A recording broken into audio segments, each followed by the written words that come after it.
딜사이트 마감노트 시작합니다. 안녕하세요. 진행을 맡은 정지은입니다. 안녕하십니까, 조진혁입니다. 징검다리 연휴를 앞두고 과연 우리 시장은 어떤 흐름을 보이게 될까? 일단 양대지수 하락세를 기록하고 있습니다. 오늘장 중요 체크포인트 바로 환율입니다. 일본 쪽 이슈가 있었죠. 일본의 새 총리로 이시바가 선출이 됐습니다.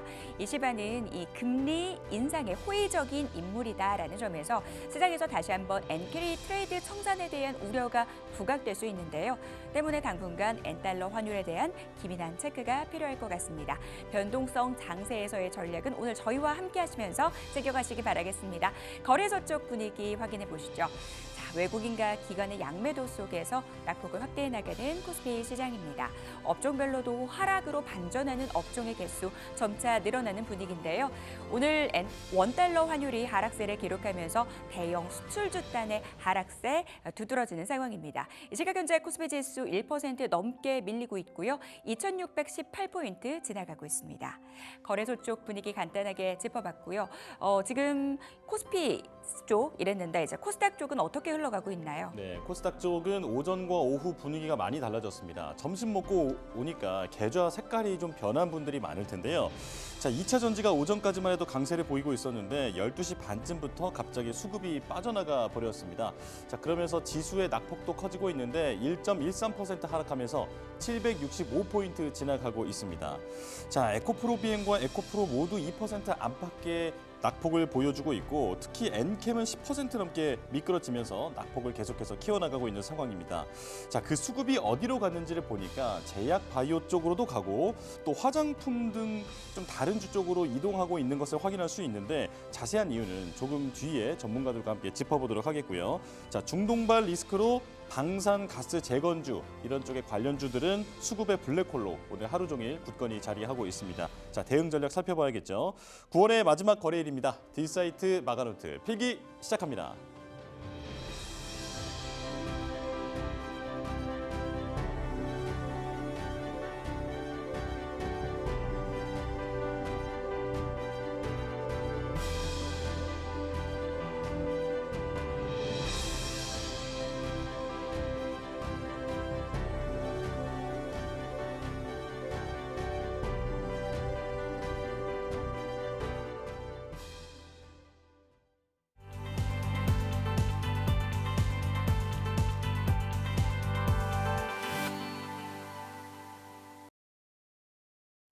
이슈노트 함께 하시죠. 시장을 관통하는 이슈 점검하고요. 전략 세워보는 시간입니다. 자, 오늘 이 시간 독립리서치 P&J 손창현 팀장 나오셨습니다. 어서 오세요. 네, 안녕하십니까. 네, 팀장님과 함께 시장 이야기 나눠보도록 할게요. 자, 오늘의 이슈 화면으로 만나보시죠.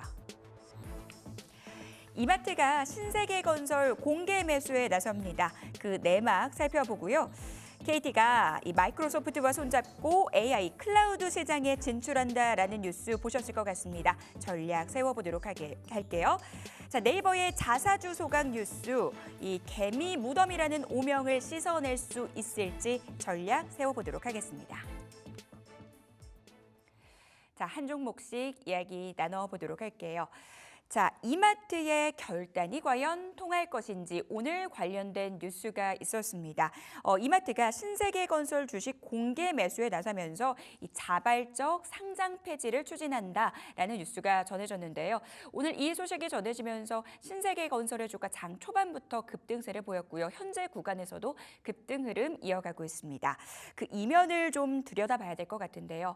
왜 이런 결정을 했는지 우리가 살펴봐야 될 것 같아요. 예, 아시다시피 이마트의 이제 자회사격으로 있는 것 같은데요. 이제 신세계건설 지분 70.46%를 보유를 하고 있습니다. 그래서 신세계건설이 이제 보유하고 있는 자사주 물량이 2.21% 정도가 되는데 이거를 이제 다 통합해서 합쳐서 결국에는 이마트가 인수를 한다라고 하더라고요. 그래서 30일부터 29일부터 시작을 해서 30일간 212만 주를 인수를 한다라고 해요. 그래서 어떻게 보면 이제 18,300원에 이 어제 종가, 그러니까 지난주 금요일 종가 기준으로 14% 높은 가격으로 인수를 한다라고 얘기를 하고 있습니다. 그래서 결과적으로 이제 자발적 상장 폐지를 하기 위해서는 코스피에서 95% 이상을 이제 합병을 해야 된다라고 볼 수 있을 것 같아서 그만큼에 대한 지분을 이제 인수를 한다라고 생각을 하시면 될 것 같아요. 근데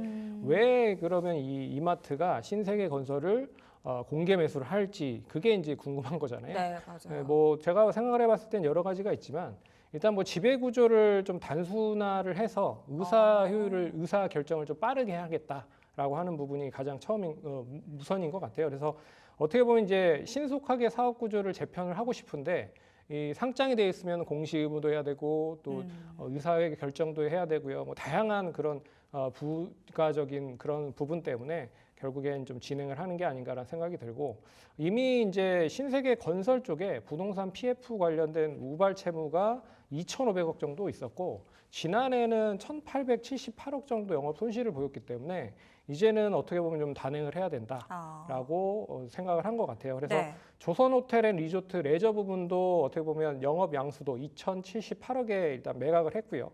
그리고 23년 5월에 이 관련된 부분에 있어서 6,500억이죠. 신종 자본증권까지 발행을 하면서 조금 살리려고 의지를 좀 가지고 있는 상황인 것 같습니다. 그래서 이런 공개 매수가 이제 어떻게 좀 진행이 되면서 동사에 대한 역할을 좀 잘 해낸지를 좀 지켜보셔야 될 것 같다. 그리고 혹시라도 이제 보유하고 계신 분들이 있을 텐데 네. 보유하고 계신 분들이라고 하면 앞으로의 이제 미래를 생각을 하면 좀 가져가셔도 되지 않을까 보고 있는데 일단 그런 거를 본다라고 하면은 일단 길게 보셔야 될 것 같고요. 하지만 이게 공개 매수로 이제 매각이 된다라고 해서 주식을 가지고 있다라고 하면 이걸 또 팔 수가 없는 거잖아요. 네. 어떻게 뭐 장외로 팔지 뭐 이런 부분들을 생각을 해보셔야 될 것 같아서 결국에는 어느 정도 수익을 좀 챙기면서 가져가야 되지 않을까 그렇게 좀 봐야 될 것 같습니다.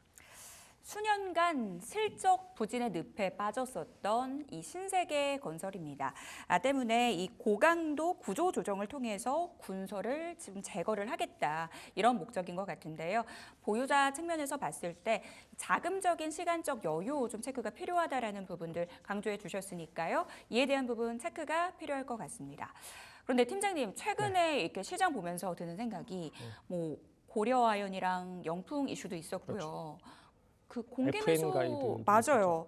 공개 매수 되게 많이 하는 것 같아요. 왜 이러는 거예요? 이게 바로 이제 시기상이 별로 주식 시장이 별로 안 좋잖아요. 네. 그러니까 가격적으로는 다 주가가 싸졌어요. 아. 그래서 시장이 좋고 어떻게 보면 네. 주가가 많이 올라갔으면 이 어떻게 보면 인수 합병하는데도 엄청나게 이제 돈이 많이 들어갈 수밖에 없는데 시기상으로 주식시장이 안 좋고 그리고 주식이 많이 빠졌기 때문에 가격적인 매력이 형성이 돼 있다라고 볼 수가 있는 거죠. 그래서 1차적으로는 가격이 제일 저렴하기 때문이다라고 볼 수가 있을 것 같고 2차적으로는 이제 수익성적인 부분에서 좋아지고 있는 그런 업체들 같은 경우에는 굳이 이거를 이제 뭐 그러니까 주식으로 가지고 있어서 여러 가지 주주들과 공개 같이 배분을 할 필요가 있을 것이냐라고 생각을 하는 것도 있을 것 같아요. 그래서 오스템 임플란트도 그런 부분에서 공개 매수를 해서 매각을 하려고 준비를 하고 있는 것 같고 루트로닉도 그런 부분에서 공개 매수를 한 것 같고요. 그래서 시장성에 대한 부분은 좋은데 굳이 뭐 이거를 기존에 있었던 주주들과 나눠서 이제 배당을 할 의무가 있겠느냐라고 네. 생각을 하는 것 같아요. 그래서 수익을 조금 더 많이 챙기겠다라고 하는 의지가 두 번째인 것 같고 세 번째는 앞에서 잠깐 얘기해드렸지만 외부 간섭이 좀 다양하게 많습니다. 그렇기 때문에 현재 뭐 주식회사로 상장이 되어 있다라고 하면 여러 가지의 간섭을 받기 때문인 거죠. 그래서 이 뭐 앞에서 신세계건설에 대해서 잠깐 얘기를 해드렸지만 돈이 어떻게 보면 있는 회사들은 상장을 안 하는 경우가 많습니다. 아시다시피 이제 스마일게이트라고 하는 네. 업체들 아실 수 있을지 모르겠지만 중국의 이제 크로스파이어라고 하는 이제 엄청난 게임을 막 조 단위로 찍어내면서 매출을 일으키고 있는데 상장을 안 하고 있죠. 그리고 뭐 가까운 신뢰로는 BBQ도 들 수가 있을 것 같아요. BBQ도 돈이 많기 때문에 굳이 뭐 상장할 이유가 없는 거죠. 그렇기 네. 때문에 이런 거가 또 뒷받침이 된다고 하면 일단 공개 매수가 조금 더 다양해지는 거는 시장에 대한 영향으로 좀 이어질 가능성이 높지 않겠느냐라고 봐야 될 것 같습니다. 보통 시장이 안 좋을 때 이 가격이 싸다라는 점에서 대부분의 인수합병이 이루어진다라는 부분들 좀 짚어주셨습니다. 그렇다면 우리가 여기서 생각해 봐야 될 게 앞으로 이 공개 매수 가능성이 높은 회사들이 있을 거 아니에요. 그렇죠. 어떤 회사들 거론되고 있어요? 지금 이제 지분 매각은 계속 시장에서 나오고 있지만 매각이 네. 안 된 기업들이 좀 있어요. 그래서 음. 산업은행이 최대 주주로 있는 뭐 HMM 같은 그런 기업들도 있을 거고 최근에 뭐 사모펀드 쪽에서 인수를 했지만 다시 이제 매각을 하려고 준비하고 있는 하나투어도 거기에 이제 포함이 되어 있는 그런 종목인 것 같아요. 그래서 전반적으로 이 최대 주주에 대한 지분이 엄청나게 많은 기업들 그리고 우호 지분까지 합쳐진다라고 하면 그 지분이 더 많은 그러니까 상장 주식 수가 그렇게 많지 않은 기업들이 이런 이제 그 후보에 오를 가능성이 높다라고 볼 수가 있어서 실적은 좀 뒷받침이 되고 있지만 최대 주주와 우호 지분에 대한 지분이 많다 그리고 유통 주식 수가 적다 근데 수익성은 높다 이런 기업들을 좀 찾아서 뭐 보시면 좋지 않을까 그렇게 좀 봐야 될 것 같습니다. 앞으로 공개 매수 가능성이 높은 기업들 언급해 주셨고요. 그 기준들까지 한번 짚어 주셨습니다. 자, 다음 주제로 넘어가 보도록 하겠습니다. KT가 마이크로소프트의 AI 기술을 업고 이 국내 AI 시장 공략에 나섭니다. 이 KT와 마이크로소프트의 동맹 어떤 시너지를 가져오게 될까요? 예, 뭐 아시다시피 이제 KT와 마이크로소프트 간에 이제 뭐 여러 가지 제휴가 이어지고 있는 상황인 것 같은데, 네. 뭐 제가 봤을 때는 뭐 기존에 이 KT가 클라우드 서비스 제공 업체에 환경 관리 운영 시스템을 제공을 하고 있는 그런 상황입니다. 그래서 기존의 아마존 웹 서비스나 그리고 이제 MSN 애저 그리고 그 구글의 클라우드 플랫폼 같은 이런 업체에 이제 클라우드 서비스를 제공하는 업체한테 이제 환경 관리 운영 시스템 관련된 거를 동사가 공급을 해준다는 거죠. 그래서 이런 부분에 있어서의 기대감이 좀 이어지고 있는 상황이다라고 보시면 될 것 같고, 그리고 MS와의 이제 구체적인 시너지 효과가 뭐가 있느냐로 네. 보시면 결국에는 챗 GPT를 이용을 해서 다양한 서비스를 KT를 이용을 해서 또 국내 쪽에선 서비스를 진행할 가능성이 높을 것 같고요. 그리고 AI 플랫폼 자체적으로 개발하는 데 있어서도 챗 GPT의 플랫폼이 어느 정도 영향을 미칠 가능성이 높지 않겠느냐라고 볼 수 있을 것 같고요. 그리고 애플이 결국은 오픈 AI 관련된 부분에서 이제 투자를 철회하기 때문에 네. 거기에 대한 어떻게 보면 전략적인 파트너와 FI 쪽 뭐 파이낸셜 인베스트먼트 쪽 관련된 부분도 조금 더 부각이 될 가능성이 높지 않겠느냐라고 보셔야 될 것 같습니다. 최근에 세상에 워낙 재료가 없다 보니까 정착적인 호재들을 투자자들이 많이 찾아 나서는 것 같아요. 이 AI 쪽에서도 윤석열 대통령이 여러 가지 얘기 나눴던데요. 구체적인 이야기 좀 들어볼게요. 예, 뭐 9월 26일 날 이제 윤 대통령이 AI 3대 강국을 만들겠다라고 이제 정책적인 비전을 제시를 했는데 민관 합작 투자를 통해서 2조 원 규모의 결국 이제 국가 AI 컴퓨팅 센터를 만들겠다라고 얘기를 했고요. 그리고 또 2027년까지 AI 분야에 65조를 투자를 하겠다라고 하는 뭐 그런 로드맵을 만들었다라고 좀 볼 수 있을 것 같습니다. 여기에 지적재산권이라든지 여러 가지 제도적인 부분도 개선을 하겠다라고 하는 취지가 나왔다라고 해서 좀 긍정적인 부분인 것 같고요. 그래서 국내 AI 관련된 기업뿐만 아니라 네. 결국에는 정부 지원까지 연결이 되고 있어서 AI 관련된 부분은 조금 뭐 중장기적인 부분으로는 좀 지켜보실 필요가 있다라고 보고 있지만 이 중장기적인 투자에 대한 부분으로만 보셔야지 단기적인 성과는 아직까지는 뭐 뚜렷한 게 없다라고 보고 있어서 결국엔 단기적인 성과로 올라가는 종목들은 이슈 그리고 테마, 뉴스로만 올라가는 그런 형국이다라고 보시면 될 것 같습니다. 그래서 단기적으로 테마성적인 부분 트레이딩은 가능하나 중장기적인 관점에서는 조금 더 좀 지켜봐야 되지 않을까 그렇게 좀 봐야 될 것 같습니다. 정책 호재까지 더해지면서 AI 관련 종목들 좀 중장기적인 투자 관점에서 바라볼 수 있겠다라고 말씀 주셨습니다. 네, 팀장님께서도 말씀 주셨지만 이쪽이 워낙 꿈을 먹고 주가가 오르고 실제로 막 그 돈을 버는 기업들이 많이 없잖아요. 그래서 종목 그렇죠. 고르기가 좀 어려운 것 같아요. AI 관련해서 그래도 어떤 쪽이 좀 유망하다라고 보세요? 그래도 이제 KT 쪽과 연계가 되어 있는 쪽이 그나마 좀 실적이 괜찮은 것 같더라고요. 그래서 뭐 KT 알파라고 하는 업체가 있고요. 그리고 네. KT 연계된 회사가 한 3가지 종목이 있는데 KT 알파와 KT CS 그리고 플레이디 같은 그런 기업들은 일단 뭐 실적이 어느 정도 수반이 되고 있기 때문에 관심 있게 좀 보시면 될 것 같고요.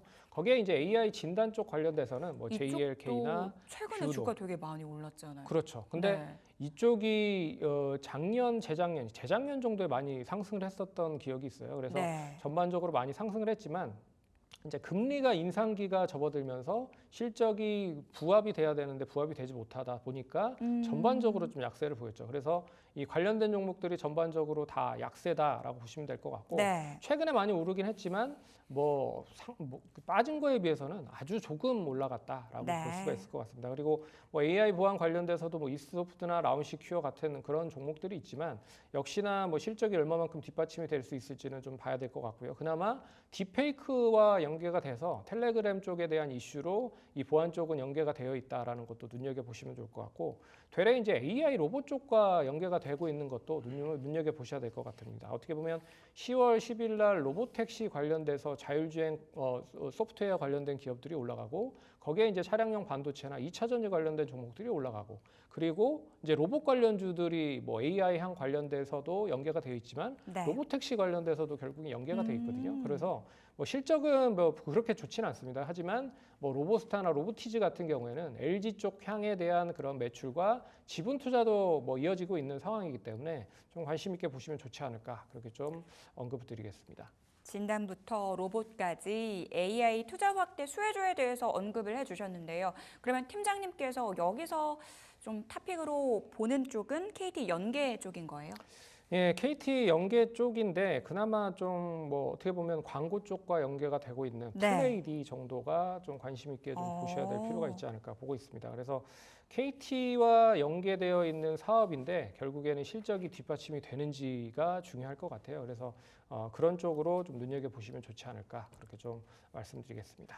결국 향후 키는 실적이 쥐고 있다. 실적이 뒷받침되는지 숫자가 찍히는지 확인이 필요할 것 같습니다. 관련주 전략에 참고해 보시기 바라겠고요. 다음 이슈로 넘어가 보도록 할게요. 자, 네이버 이슈가 나왔습니다. 주가 부양 총력전에 나섭니다. 연말까지 4천억 규모의 자사주를 더 산다. 이 뉴스를 보고 네이버가 급하긴 급한가 보다라는 생각이 들었거든요. 네, 어떻게 보셨어요? 일단 뭐 연말까지 4천억 자사주 매입하겠다라고 했는데 뭐 앞에서 뭐 환원 프로그램에 뭐 이거랑 별개로 좀 진행을 한다라고 합니다. 그래서 234만 7,500주를 매입한다라고 하더라고요. 그래서 12월 31일까지 전량 소각할 계획으로 매입을 한다라는 부분은 좀 눈여겨 보셔야 될 것 같고 이게 이제 23년에 발표했었던 3년간 추진 중인 주주 환원 정책과는 별개로 진행하기 때문에 그나마 좀 의미가 있다라고 볼 수가 있을 것 같고요.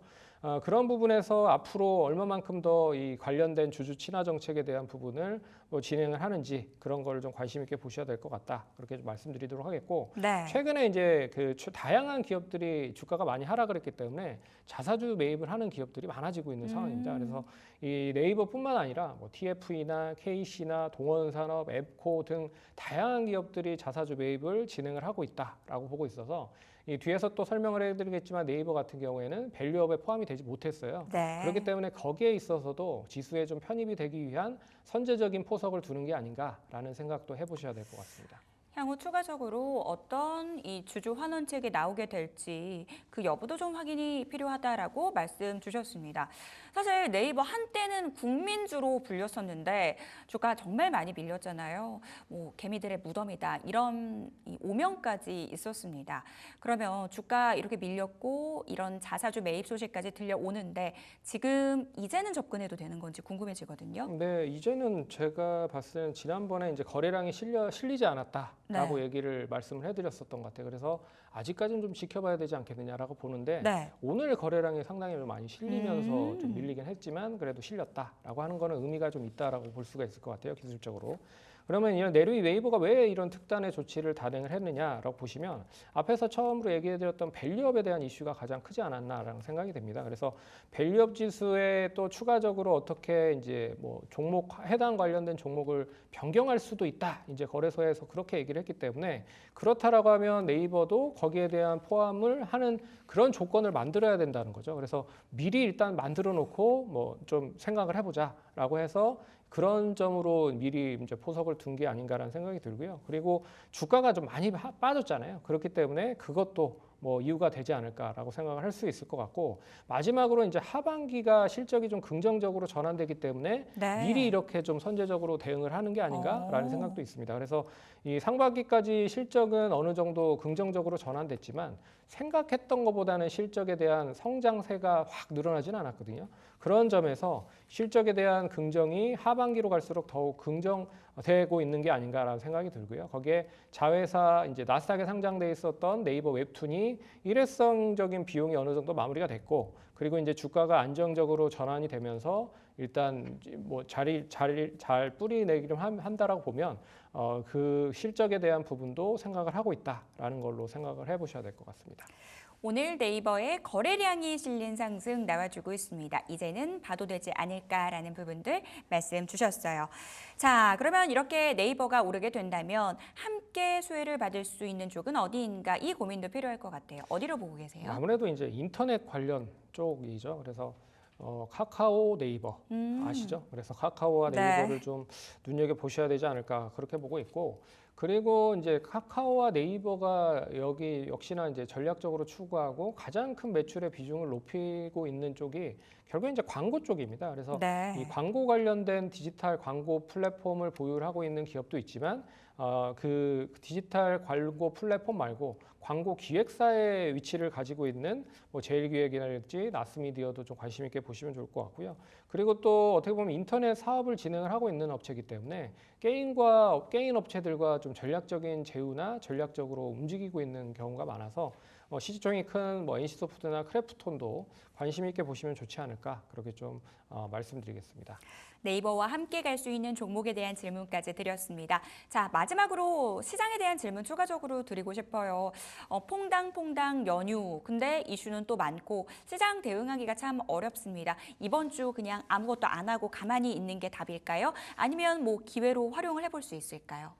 네, 뭐 이게 좀 추가적으로 여러 가지 봐야 될 게 많다. 근데 그러니까요. 생각보다는 시장이 그렇게 강하지만은 않다라고 보고 있습니다. 그래서 오늘 그나마 좀 기대를 할 수 있는 부분이 뭐냐면 오늘이 9월 마지막 주잖아요. 네. 마지막 날이기 때문에 이제 369에 펼쳐지는 윈도우 드레싱이라는 효과가 있습니다. 그래서 장 막판에 투신이라든지 외국인 투자자들이 어떻게 또 대응을 하면서 이 포지션을 어떻게 좀 대응을 하는지를 지켜봐야 될 것 같아요. 그래서 혹시라도 이제 시가총액 뭐 많이 뭐 큰 종목들 위주로 많이 하락했었던 종목들은 역시나 어떻게 뭐 펀드에서 뭐 리밸런싱이 좀 진행이 되는지를 눈으로 좀 볼 수가 있기 때문에 앞으로 이제 주가에 대한 향방은 오늘 종가가 어떻게 정해지는지에 따라서 좀 결정이 더 내려질 가능성이 높지 않겠느냐라고 보고 있어서 종가를 어떻게 만드는지도 한번 눈여겨 보셔야 될 것 같습니다. 오늘장 관전 포인트 잡아주셨거든요. 장 막판 변동성 기민하게 체크할 필요가 있다라고 말씀 주셨으니까요. 참고해 보시기 바라겠습니다. 자, 오늘장 이슈노트 손창현 팀장과 함께 이야기 나눠봤습니다. 도움 말씀 감사합니다.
고일 32 이 시각 주요 뉴스입니다.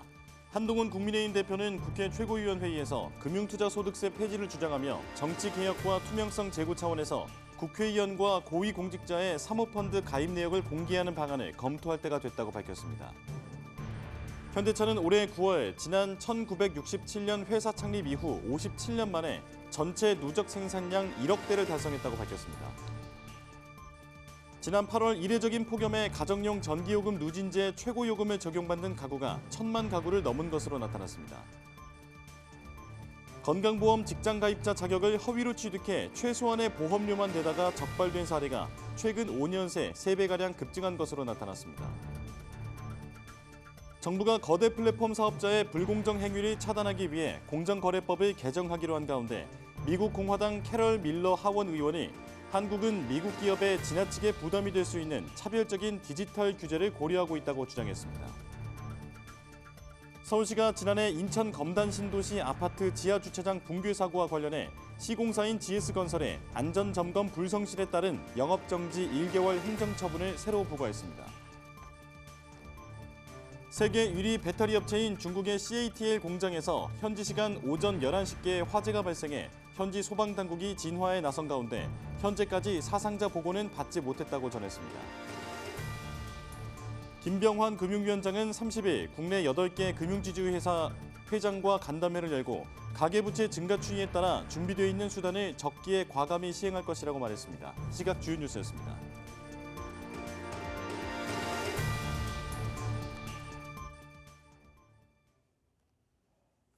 앵커가 직접 고른 리포트 2가지를 살펴보는 시간입니다. 오늘도 내용 살펴보고 오늘의 주가 흐름까지 짚어볼 텐데요. 먼저 첫 번째 리포트 보겠습니다.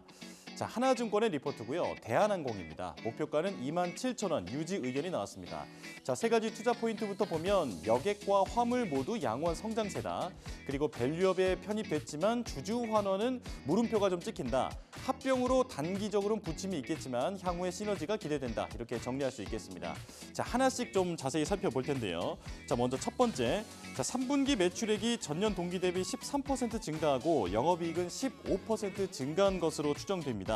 자, 3분기는 여객 성수기였지만 단거리 노선의 여객 운임은 예상보단 좀 저조했다라고 분석을 하고 있고요. 자, 하지만 미국과 유럽, 동남아 노선의 이런 장거리 노선이 운임이 양호했기 때문에 3분기의 여객 운임은 전년 동기 대비해서 3% 정도만 하락한 것으로 보고 있습니다. 자, 화물 운임이 17% 상승했는데 중국의 시커머스발 수요가 견조한 것으로 파악을 하고 있습니다. 자, 비용에서 약간 부담이 있었는데 탑라인의 성장과 연료비 부담 완화로 전년 동기 대비해서 유사한 수익성을 기록할 것으로 전망이 되고요. 자, 그리고 연료비 부담 완화가 4분기에 본격적으로 효과가 나타날 것이다. 이렇게 전망하고 있습니다. 자, 두 번째 보겠습니다. 밸류업에 편입됐지만 주주 환원은 글쎄. 자, 왜 이렇게 적었냐면 현재 배당 정책에 따른 배당금은 별도 기준으로 순이익의 30% 이내로 지금 정하고 있는데요. 자, 올해 실적만 감안하면 배당금을 상향할 수 있는 여지는 충분합니다. 하지만 아시다시피 대한항공이 아시아나항공을 인수하고 있죠. 자, 그 인수를 앞두고 주주 환원의 확대 여력은 조금 제한적일 것이다. 이렇게 추정하고 있습니다. 자, 그리고 마지막 합병으로 단기 부침 향후 시너지 기대. 아시아나항공의 재무는 아마 합병 이후에 크게 개선되겠죠. 하지만 대한항공은 유럽과 미국 노선의 이관 그리고 합병 비용 등으로 단기적인 부침이 있을 것으로 보입니다. 자, 하지만 장기적으로는 국내 유일의 대형 항공사로 우뚝 서게 되면서 노선의 지배력이 강화되고 그리고 네트워크 효율화 등을 통한 시너지가 기대된다라고 리포트는 적고 있는데요. 자, 하지만 그 시너지가 합병 이후에 나타날 텐데 현재 대한항공의 주가가 매우 저평가되어 있기 때문에 투자 기회로 삼아보자 이렇게 얘기를 하고 있습니다. 자, 오늘 주가 흐름도 살펴볼까요? 자, 대한항공의 오늘 주가 계속해서 음봉을 지키고 있습니다. 0.87% 하락하고 있는데 그래도 오후 들어서는 조금씩 낙폭을 줄여가고 있는 걸 볼 수 있습니다. 자, 대한항공 살펴봤고요. 이제 두 번째 리포트 보겠습니다. 자, 이번엔 상상인 증권의 리포트고요. 종근당에 대한 내용입니다. 목표가는 15만 원 유지 의견이 나왔습니다. 자, 자, 세 가지 투자 포인트. 3분기 영업 실적은 기대 수준이다. 그리고 이벤트와 모멘텀 부재로 현재 주가가 저평가되어 있다. 올해 4분기와 내년 1분기가 기대된다. 이렇게 정리할 수 있겠습니다. 자, 먼저 첫 번째 살펴볼게요. 자, 위식도 역류질환 치료제인 K캡의 판매 계약이 완료됩니다. 이게 HK 이노엔과 맺은 계약이었는데 이 부분이 올해 만료가 되기 때문에 매출액이 전년 대비해서 좀 감소할 것으로 보이고 있는데요. 하지만 신규 상품의 매출로 전분기 대비로는 증가하고 있다 이렇게 보고 있습니다. 자, 그 K캡의 공백을 셀트리온과 협업한 간질환 치료제 고덱스 그리고 대웅제약과 협업한 팩스쿨루 등으로 채우고 있다라고 보고 있고요.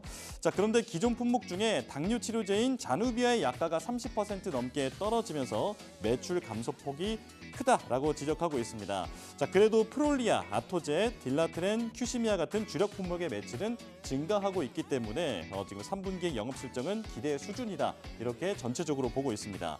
자, 두 번째 보겠습니다. 이벤트와 모멘텀 부재로 주가가 저평가되어 있다. 자, 최근 주가가 다른 제약사에 비해서 약세를 보이고 있는 이유를 깔끔하게 세 가지 이유로 정리를 해놨는데요.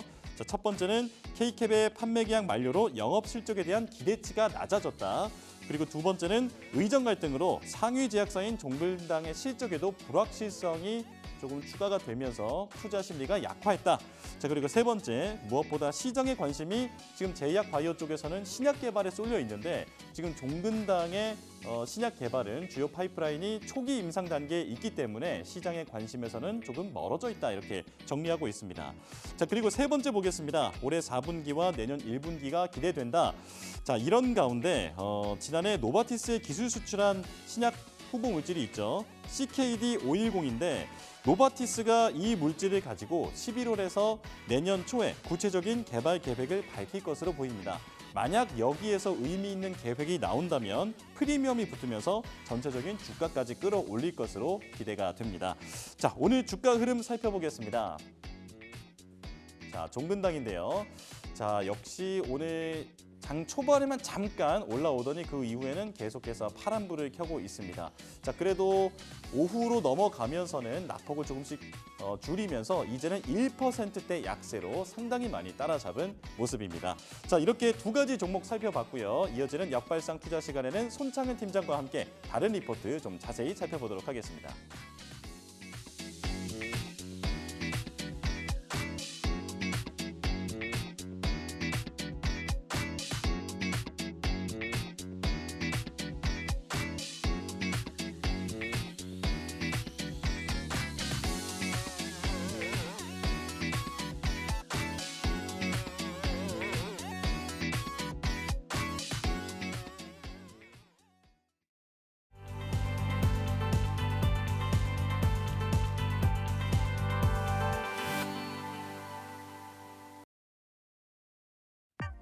자, 역발상 투자 손창현 팀장과 함께하겠습니다. 어서 오십시오. 네. 자, 오늘도 두 가지 리포트 심도 있게 살펴볼 텐데요. 먼저 첫 번째 리포트 살펴보겠습니다. 띄워주실까요? 자, 감성 코퍼레이션입니다. IM증권이고 목표가는 나와 있지 않습니다. 자, 일본의 스노우피크 라이센스를 계약했는데 그걸 통해서 지금 스노우피크 어페럴이라는 의류 브랜드를 만들었죠. 지금 그 의류 사업을 진행하고 있고 오프라인 매장 확대로 올해 매출이 30% 늘었다. 자체 브랜드인 액티몬, 이건 스마트폰 주변 기기를 생산하는 브랜드고요. 그리고 당기 순이익의 50%를 배당이나 주주 환원 등에 활용할 것으로 보인다. 자, 이렇게 내용을 정리해 주셨습니다. 자, 지금 일단 이 기업이 의류와 모바일 주변 기기 사업을 영위하고 있는 기업인데 의류주로 일단 먼저 보겠습니다. 자, 중국의 경기 부양책 이후로 의류주에도 좀 훈풍이 부는 것 같은데 지금 분위기 한번 짚어주실까요?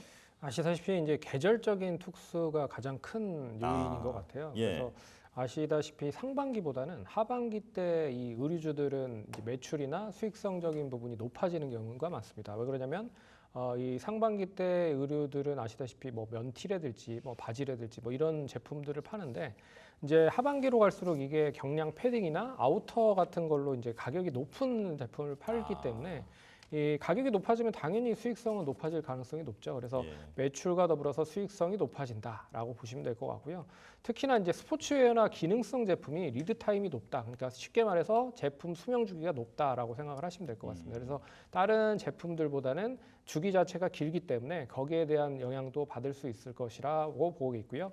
거기에 이제 중국 지준율 인하에 대한 수혜도 이제 직간접적으로 받을 가능성이 높다라고 보고 있어서 좀 관심 있게 보셔야 되지 않을까라고 봐야 될 것 같습니다. 네, 이게 날씨가 쌀쌀해지기 시작하면 반팔티 사던 게 패딩을 사는 식으로 변화가 되다 보니까 수익성이 좋아지고 또 중국의 지급 준비율 인하 그 수혜가 좀 기대가 되는 업종이 바로 의류주다 말씀을 해주셨는데요. 자, 리포트 내용 이제 살펴볼까요? 예, IM 투자증권에서 리포트가 나왔고요. 네. 예, 목표가는 미제시가 됐습니다. 그래서 이 뭐 제목 보시면 찬바람이 불면 이제 감성이 살아난다라고 얘기를 하고 있고요. 아, 네. 24년 상반기 매출 구성이 의류가 93.4%고 그리고 모바일 향이 6.6%다라고 나오고 있습니다. 그래서 의류 쪽 관련돼서 모바일 사업에 대한 영위를 보시면 의류 사업 부분은 2019년에 스노우피크라고 하는 이 일본에 대한 그런 의류 관련된 라이센스를 계약을 해서 아웃도어 브랜드 스노우위크 어페럴을 만들었고요. 관련돼서 여러 가지 의류나 신발, 패션 같은 거를 이제 접목을 해서 제조나 판매를 하고 있다. 그리고 모바일 사업 같은 경우에는 자체 브랜드 액티몬이라고 하는 쪽에서 이 휴대폰 보조 배터리나 그리고 충전기, 기타 스마트폰 액세서리를 만들어서 팔고 있다라고 보시면 될 것 같습니다. 두 번째 보시면 이제 날씨가 추워지는 4분기의 주력 제품인 경량 패딩과 그리고 헤비 아우터 등의 판매가 증가하면서 실적 개선에 가속화가 될 가능성이 높다라고 보고 있습니다. 그래서 스노우피크 어페럴 같은 경우에는 의류 사업에 대한 부분으로 일본에서 1958년에 설립되어 있는 그런 업체고요. 그 관련된 이제 라이센스를 가져다가 이 어페럴로 만들어서 팔고 있는데 이게 매출이 2020년에는 55억이었던 매출이 이 올해 작년이죠. 작년 매출을 보시면 1,605억으로 상당히 급성장을 합니다. 그렇기 때문에 올해도 이 전년 대비해 봤을 때 플러스 30%의 신장을 할 수 있을 것이다라고 얘기를 하고 있고요. 네. 거기에 대한 이유를 한 두 가지로 제시를 했습니다. 첫 번째가 이 오프라인 유통 채널이 계속 증가를 하고 있다라는 게 첫 번째 포인트인 것 같고, 그래서 20년에 42개에 대한 오프라인 매장이 24년 8월에 181개로 증가를 했다라고 하는 거고요. 그래서 8월 기준으로 보면 백화점이 76개고 대리점이 62개, 아울렛이 38개, 면세점이 5개 등으로 포함이 돼 있고, 그리고 올해 말에 188개에서 25년에는 208개, 그리고 26년에는 220개까지 오프라인 매장을 늘리겠다라고 해서 거기에 대한 기대감이 있다라고 보시면 될 것 같고, 그리고 4분기에 최대 성수기다라고 하는 것도 눈여겨보셔야 될 것 같습니다. 일단 날씨가 추워지면서 4분기에 동사의 매출이 상당히 집중적으로 찍히는 경우가 많다. 그래서 지난해 4분기 매출의 경우에도 이 매출의 40% 비중이 작년 4분기에 차지를 했었다라고 보고 있어서 올해도 역시나 올해 4분기에 대한 매출이 긍정적으로 전가될 가능성이 높을 것 같고요. 올해는 이제 현빈 씨가 TV 광고를 본격적으로 한다고 합니다. 거기에 이제 경량 패딩이나 헤비 아우터 판매가 계속 될 것이다라고 보고 있는 것 같습니다. 네. 그래서 세 번째 보시면 이제 일본 수출이 가시화된다. 거기에 실적 우상향으로 기반으로 단기 순이익 이에 50% 이상을 주주환원 정책으로 활용하면서 밸류업이 될 수 있을 것이다라고 얘기를 하고 있습니다. 그래서 스노우피크 어페럴 관련돼서는 일본의 스노우피크 관련된 향 수출이 가시화될 것이다라고 보고 있어서 올해 4분기부터 시작을 해서 일본 쪽에 스노우피크 관련된 100여 개의 매장에 어페럴 관련된 부분에 제품이 판매가 될 수 있을 것이다라고 보고 있고요. 또한 이제 올해 4월부터 시작을 해서 24년 4월 그리고 26년까지 실적 기준 관련돼서 배당 이익이 어느 정도 높일 수 있을 것이다라고 해서 당기 순이익 50%까지 주주환원에 활용을 하겠다라고 공시를 한 바 있습니다. 그래서 이 향후 3개년간의 당기 순이익 총합을 합쳐보면 1,400억 정도로 가정을 해본다라고 볼 수 있어서 700억 정도는 자사주 취득과 소각을 할 수 있지 않겠느냐라고 보고 있습니다. 그래서 올해 4분기를 피크로 내년에는 한 단계 더 업그레이드를 할 수 있을 것이다라고 보고 있는 그런 리포트이기 때문에 관심 있게 보시면 좋지 않을까 그렇게 말씀드리겠습니다. 네, 지금 의류 쪽의 매출 증가세가 아주 가파르더라고요. 거기다가 이제 4분기에는 항상 매출이 좋았기 때문에 지금 말 그대로 대목을 앞두고 있다. 이렇게 보면 될 것 같은데요. 자, 리포트 바깥의 투자 포인트도 짚어주실까요? 예, 동사가 이제 국내 쪽에 한정되어 있다라고 하면은 이제 성장성이 제한적일 가능성이 높은데 국내보다는 이제 해외 쪽에 기반을 두고 있다. 그래서 일본 시장에 본격적으로 진출한다라는 게 가장 큰 장점인 것 같고요. 이런 기업이 있었습니다. 예전에 역수출을 해서 어떻게 보면 그 본사를 사버린 그런 기업이 있었어요. 휠라 홀딩스가 그런 그렇죠. 기업인데, 휠라 이제 한국 기업이죠. 네, 그렇죠. 그래서 예전에 이탈리아 휠라를 휠라 코리아에서 매수를 해서 인수를 했다라는 거죠. 그래서 이런 거와 더불어서 이제 아큐시네트 골프 브랜드를 붙이면서 이제 급성장을 했었던 그런 스토리가 그대로 이어질 가능성도 뭐 배제할 수는 없지 않겠느냐라고 생각을 해보면 그런 전개가 일본의 서쪽으로 이어지는 거는 좀 눈여겨 보셔야 될 것 같습니다. 네. 자, 그렇다면 이제 가격을 좀 살펴볼 텐데요. 이제 목표가는 안 나와 있었는데 어느 정도가 적정하다고 보십니까? 제가 봤을 때는 뭐 PER 기준으로 지난주 가격을 계산해 보면 9.7배 정도 수준밖에 되지 않습니다. 그러면 가격적으로 상당히 매력이 있다. 그럼 15배까지 충분히 상승할 수 있다라고 하면 5,500원 이상까지도 기술적 부분뿐만 아니라 접근, 이제 밸류에이션적인 부분으로 가능할 수 있을 것 같고요. 1차적인 기술적인 목표가는 단기적으로 이 4,000원 이상까지는 충분히 갈 수 있지 않겠느냐라고 보고 있어서 1차 목표가는 기술적 4,200원 정도까지 한번 보자라고 언급드리겠습니다. 네, 일단은 4,200원까지는 1차적으로 살펴보고 그 이후에 5,500원까지도 볼 수 있을 것 같다. 말씀해 주셨습니다. 자, 이제 두 번째 리포트 볼게요. 이번엔 두산 테스나인데요. 한국투자증권의 리포트고 역시 목표가는 나와 있지 않습니다. 비메모리 반도체 테스트 전문 업체이고 주 고객사가 삼성전자 그리고 소규모 팹리스 업체다. 자, 후공정 업체를 인수해서 턴키 역량을 확보했다. 이 턴키가 이제 거의 완제품 상태로 이제 제공을 하는 걸 말하는 거죠. 자, 그리고 작년에 차량용 반도체 쪽의 매출이 860억 원인데 40% 늘었다. 이렇게 지금 내용을 정리해 주셨습니다. 자, 지금 반도체 기업 두산 테스나를 준비해 주셨는데 지금 이 반도체 업황 이 분위기 속에서 이 기업을 가져오신 이유가 뭘까요? 네, 반도체 시장 자체가 메모리 시장보다는 비메모리 시장이 더 큽니다. 결국엔 반도체 비메모리 시장이 60에서 70%고요. 메모리가 한 30에서 40% 정도 시장 점유율을 기록을 하고 있다고 생각을 하시면 될 것 같아요. 네. 그 중에서도 동사가 이제 비메모리 쪽에 치중이 되어 있는 게 많다라고 할 수가 있고 거기에 이제 차량용 반도체 쪽에 대한 라인업들을 상당히 좀 많이 준비를 하고 있는 상황이기 때문에 역시 관심 있게 좀 보시면 좋지 않을까라고 하는 의미에서 가지고 왔다. 그렇게 보시면 될 것 같습니다. 네, 자 그렇다면 이제 좀 주목할 만한 그 업황 포인트에 대해서도 좀 짚어주시면 좋을 것 같은데요. 자, 리포트 내용으로 바로 넘어갈까요? 네, 한국투자증권에서 나왔고요. 일단 목표가도 미제시가 됐습니다. 제목 보시면 테스트를 거쳐서 이제 베스트로 가겠다라고 하는 리포트 제목이 나왔습니다. 그래서 예. 첫 번째 보시면 비메모리 반도체 테스트 전문 업체고 2024년 상반기 매출 비중을 봤을 때 이미지 센서가 33% 정도 되고요. 그리고 SoC 쪽 관련돼서 42%, 그리고 RF 쪽 관련된 MCU 스마트 카드 쪽 IC 칩 쪽이 8% 정도고요. 패키징이 4%, 기타가 13%로 구성이 되어 있다라고 나오고 있습니다. 그래서 뭐 주 고객사는 삼성전자 및 팹리스 업체가 다수고요.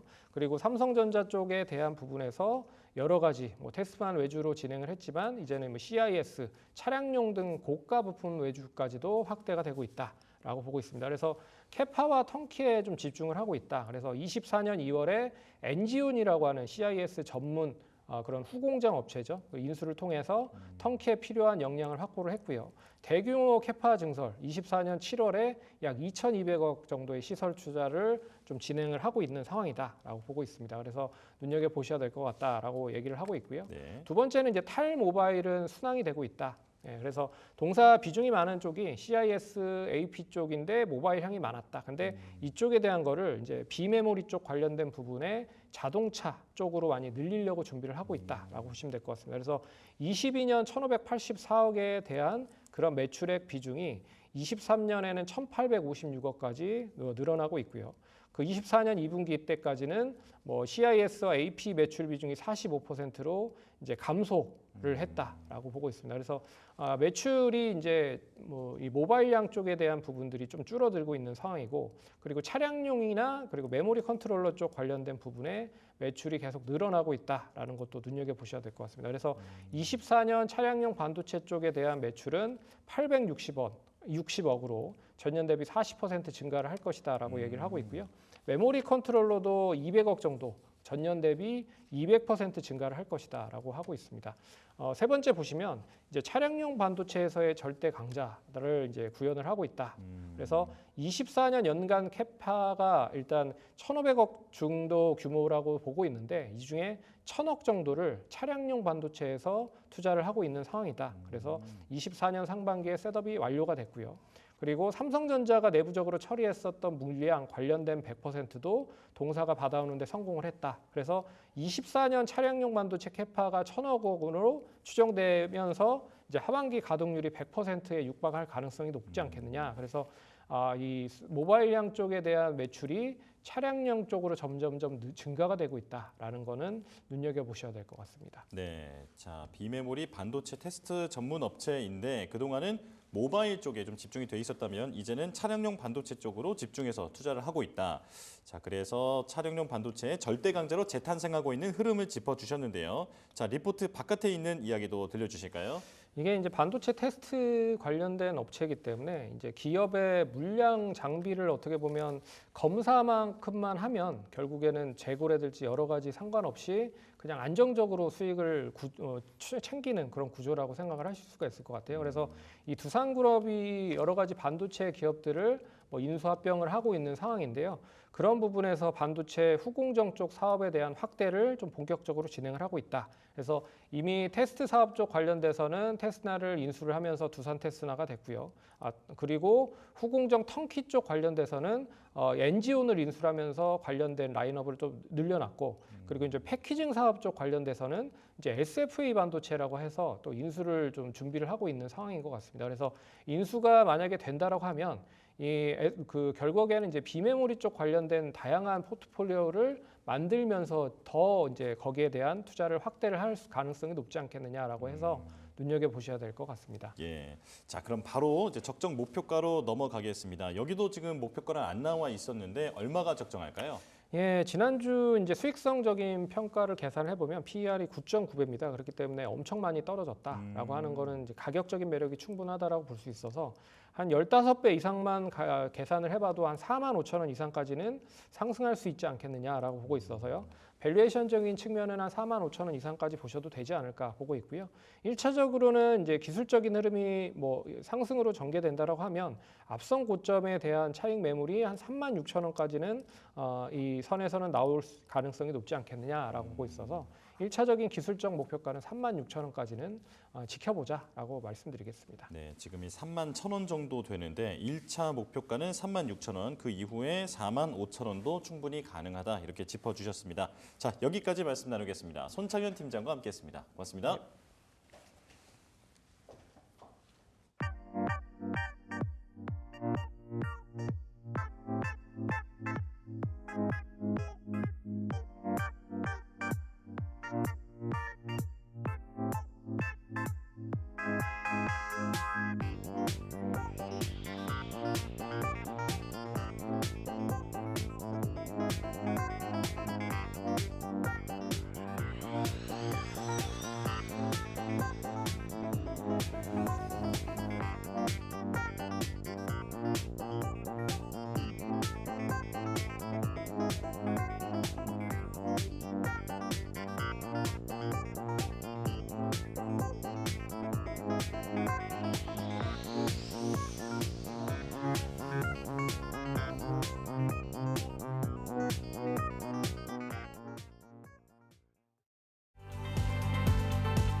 수익률 4대 전형의 종목을 엿볼 수 있는 시간이죠. 수익상 시작하겠습니다.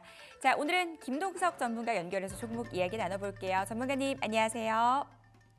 네, 반갑습니다. 네, 9월의 마지막 날입니다. 오늘은 어떤 종목 공개해 주실 건가요?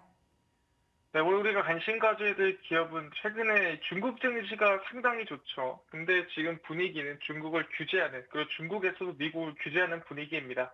거기에 대한 관련된 기업 우리가 관심을 가져야 된다라고 말씀드리고요.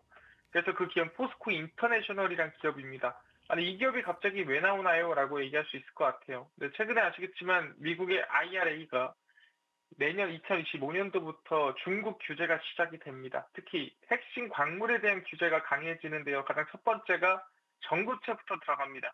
그 다음 들어가는 게 전해질이랑 그 다음에 음극재 이렇게 진행이 되거든요. 근데 사실상 내년부터 바로 들어가는 건 아닙니다. 전구체는 들어가지만 전해질과 음극재는 2년 뒤로 미뤄지게 돼요. 2026년 말부터 진행이 되는데 왜 그러냐 그러면은 중국의 이 음극재 안에 들어가 있는 흑연에 대한 독점이 너무 크다는 거죠. 대략 92% 정도 됩니다. 그러니까 흑연을 대체하려면은 당장 내년에 대체하려니까 이 물량이 부족하다라는 겁니다. 그러다 보니까 시간을 좀 주십시오. 그래서 2년이 좀 미뤄진 거고요. 그럼 그렇게 되면은 흑연을 누군가 가져야 되고 그 흑연 가지고 누군가 음극재를 만들어야 되지 않겠습니까? 그래서 그 음극재를 만드는 기업이 포스코 퓨처엠이고 그 포스코 퓨처엠의 흑연을 납품하는 기업이 포스코 인터내셔널이라고 보시면 될 것 같습니다. 그래서 포스코 인터내셔널이 뭐 흑연 광사를 가지고 있거나 그런 건 아니고요. 실제 흑연 관련해서 탄자니아에 지분을 투자를 해서 이제 흑연 광산에서 나오는 거를 가져온다고 보시면 될 것 같고요. 추가로 캐나다에서도 MOU를 맺어서 흑연을 가져온다고 보시면 될 것 같습니다. 지금 뭐 양 자체가 많지는 않습니다. 근데 사실 인조 흑연이 있고 천연 흑연이 있습니다. 근데 인조 흑연으로 만들 수 있는 양은 한계가 있어요. 그러다 보니까 약 11만 톤 정도를 목표로 만든다고 한다면 약 10만 톤은 천연 흑연으로 만든다라고 보시면 될 것 같습니다. 그러다 보니까 포스코 인터내셔널의 역할이 상당히 커질 거라고 보고 있고요. 이 추가적으로 최근에 대왕고래 프로젝트가 10월부터 좀 진심을 다해서 구체화되고 있는 상태입니다. 그래서 구체화된다는 것은 뭐 투자금도 받고 그 다음에 어떻게 어디를 시추할지 위치도 이제 조만간 구체적으로 정하고 그 다음에 이제 대왕고래 프로젝트를 통해서 실제 어떤 기업이 참여를 할지도 앞으로 결정이 된다라고 보시면 될 것 같습니다. 실제로 말씀드렸지만 이 지지율에 영향을 주기 때문에 어쨌든 간에 안에 있든 없든 팔어 가야 됩니다. 그래서 12월부터 시추가 시작되고요. 거기에 엮이는 기업들 중 하나가 포스코 인터내셔널이라 보시면 될 것 같습니다. 그러다 보니까 저는 지금 구간에서 2차 전지 기대감도 있겠지만 추가적으로 대왕고래까지 엮여 있다. 그러다 보니까 성장이 좀 기대가 되고요. 주가는 차트를 보시면은 지금 구간이 급등 한 번이 나오고 나서 이 박스권에서 이 저점을 좀 올려주고 있는 모습이라고 확인할 수가 있습니다. 저는 지금 구간에서 오히려 눌려주면은 매수 기회라고 생각을 합니다. 그래서 오늘 말고요. 음봉이 한 번 더 나와주면은 그때 우리가 음봉 매수를 하시면 좋을 것 같다라고 말씀을 드리는 부분이고요. 목표가 같은 경우에는 상단에 63,000원 라인대가 상단 매물대입니다. 그래서 63,000원 돌파 하나 안 하나 지켜보고 가시면 좋을 것 같고요. 손절가 같은 경우에는 대략 저가 있는 매물대입니다. 51,000원 라인대 지키면서 손절가 목표가 보시면서 가시면 좋을 것 같습니다. 네, 김동석 전문가와는 여기서 인사 나눌게요. 오늘 도움 말씀 감사합니다. 감사합니다. 네, 포스코 인터내셔널의 투자 포인트 저와 함께 정리해 보시죠. 자, 미국의 중국 따르기가 최근 들어 지속되고 있습니다. 이로 인한 반사이익 기대감 말씀을 해주셨는데요. 미국에서 중국산 흑연 독점 규제 뉴스가 나왔습니다. 이로 인한 수혜 가능성 말씀해 주셨습니다. 여기에 더해지는 이 대왕고래 프로젝트 기대감에 대해서도 언급을 해 주셨습니다. 10월부터 사업이 본격화되고 이 12월부터는 시추가 본격화되는데요. 따라서 성장 기대감 살아있다라고 말씀 주셨습니다. 매수가는 시초가 이하에서 목표가는 63,000원, 손절가는 51,000원 잡고 대응해 보도록 할 텐데요. 포스코 인터내셔널의 투자 포인트 정리해 봤습니다. 자, 이주영 전문가 연결해서 종목 이야기 마저 나눠보도록 하겠습니다. 전문가님 안녕하세요. 네, 안녕하세요. 네, 이주영 전문가의 오늘 종목 궁금해지는데요. 어떤 종목 들고 나오셨나요? 네, 오늘의 종목은 SAM젠터 다시 한번 좀 준비를 좀 했습니다. 이제 뭐 시장 관련해서 조금 말씀 좀 드리면요. 뭐 국내 증시는 단기적으로 빠른 순환매 랠리가 조금 진행되고 있고 최근에 이제 뭐 쉬어갈 만한 재료라고 한다면 일본 이시바 총재가 당선되면서 엔화 강세, 그리고 요 엔캐리 트레이드 청산 리스크에 대한 얘기가 조금 나와주고 있어서 조금 이제 우려되는 바는 있지만, 금리 인하가 조금 본격적으로 되는 사이클에 진입했기 때문에 이런 이제 악재가 부각되는 시점을 오히려 좀 매수의 기회로 삼으셨으면 좋겠다 이렇게 말씀 좀 드리겠고요.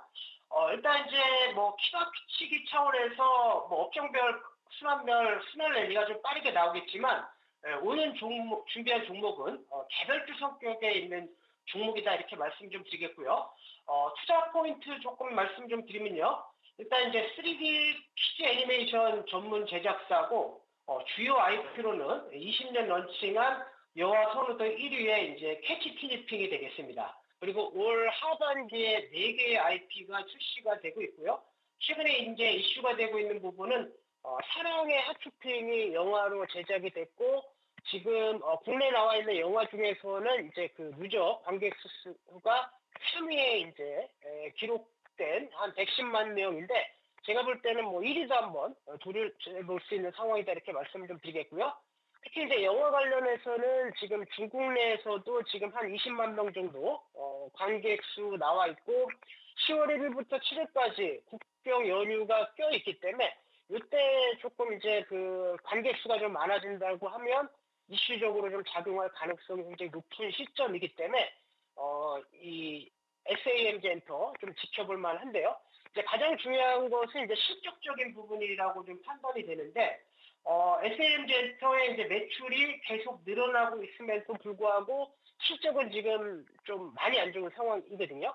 이제 이렇게 안 좋았던 이유는 그동안 이제 패션 사업부, 게임 이런 이제 저성장 사업부를 좀 정리하고 오프라인에 이제 테마파크 리모델링을 하고 있어서 지금 이제 적자가 좀 나와주고 있는 상황이지만 4, 4분기 때부터는 이제 홀리데이 시즌, 특히 이제 연말에는 이런 이제 유아용 캐릭터 상품들이 굉장히 좀 팔리기 때문에 4반기 때부터는 흑자 전환을 좀 기대해 볼 수 있는 상황이다 이렇게 말씀 좀 드리겠고요.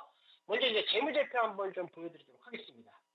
잘 보셔야 되는 부분들이 굉장히 좀 많은데요. 특히 이제 실적적인 측면에서 봤을 때 연간 기준으로 보시면 2022년도 신규 상장 당시에 한 680억 정도 매출액, 뭐 영업이익 마이너스 4억이었는데 지금 상장되고 나서 2023년도에는 영업이익이 951억 보시게 되면 영업 손실이 굉장히 많거든요. 마이너스 이제 94억이고 특히 이제 분기 기준으로 보시면 일단 뭐 매출은 250억이니까 반기 기준으로는 거의 1,000억에 육박하는 사상 최대 매출을 좀 기록했음에도 불구하고요.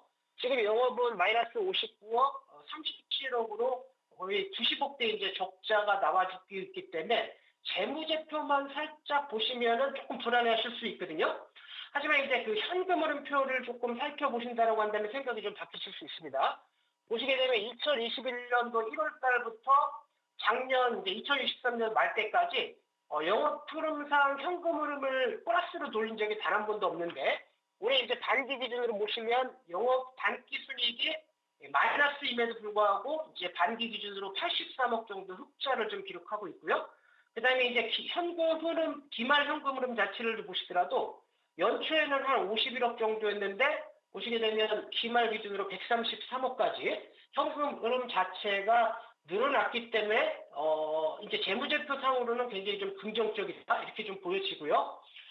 그다음에 이제 제가 전환사채 관련된 부분들을 조금 빼놨기 때문에 추가적으로 좀 말씀 좀 드리면 23년도 8월 달에 300억 정도 전환사채가 발행됐고 리픽싱이 좀 끝난 상황이기 때문에 이게 이제 그 내년도부터는 주가 레벨업에 좀 기여할 가능성이 좀 높고요. 자, 차트도 한번 보시게 되면 가장 중요하게 보셔야 될 건 역시 추세인데 지금 작년 5월 달에 그러니까 작년부터 신규 상장되고 5만 원 하던 주가가 지속적으로 내려갔고 그다음에 이제 만 원대까지 좀 떨어지면서 리픽싱 완료된 상황에서 지금 보시게 되면 중기 추세 전환이 이루어지고 있는 모습이기 때문에 보통 이렇게 이제 신고가 거래량으로 추세를 좀 돌파한다라고 한다면 눌림 목적을 나서 재차 급등할 가능성이 높은데요. 자, SAMG가 이제 그러한 모습이라고 좀 보실 수가 있고요. 자, 일본 관점에서 보시더라도 지금 사학과 이후에 양봉이 날 때하고 이제 음봉이 날 때하고 거래량을 좀 비교해 본다라고 한다면 지금 음봉에서 세력들이 좀 이탈했다라고 할 수 있을 만한 흔적 자체가 없기 때문에 이런 종목들은 눌림목 이후에 재차 상승할 가능성이 높다. 이렇게 좀 말씀 좀 드리겠습니다. 자, 가격 전략 잡아드리면요. 일단 뭐 지금 라인대 값부터 지난 박스권 고점 라인대의 14,000원 라인대까지 여유 있게 좀 분할 매수를 좀 하시면 될 것 같고요. 일단 1차 목표가는 전 고점 부근인 2만 원 라인대 노려보시고, 자, 손절 라인대는 지난 저점 라인대인 12,000원 라인대 제시해드리도록 하겠습니다. 이상입니다. 가격 전략까지 들어봤습니다. 오늘 도움 말씀 감사합니다. 네, 감사합니다. 네, 쌈젠더의 투자 포인트 저와 함께 정리해 보시죠. 자녀를 갖고 계신 분들이라면 파산핑 다시 많은 분들이 좀 들어보셨을 것 같습니다. 영화 사랑의 하츄핑이 흥행에 성공을 했는데 이게 또 국내 말고도 해외에 진출 예정이라고 하죠. 하반기부터 본격적인 실적 턴어라운드 예상된다라는 부분들 많이들 말씀을 해주고 계십니다. 목표가는 2만 원이고요. 손절가 12,000원 잡고 대응해 보도록 할게요. 자, 강호잔 전문가 연결해서 종목 이야기 나눠보도록 하겠습니다. 전문가님 안녕하세요. 네, 안녕하세요. 네, 오늘은 어떤 종목 갖고 나오셨을까요? 네, 오늘 소개해드릴 종목은 바로 이제 세로닉스라는 종목입니다.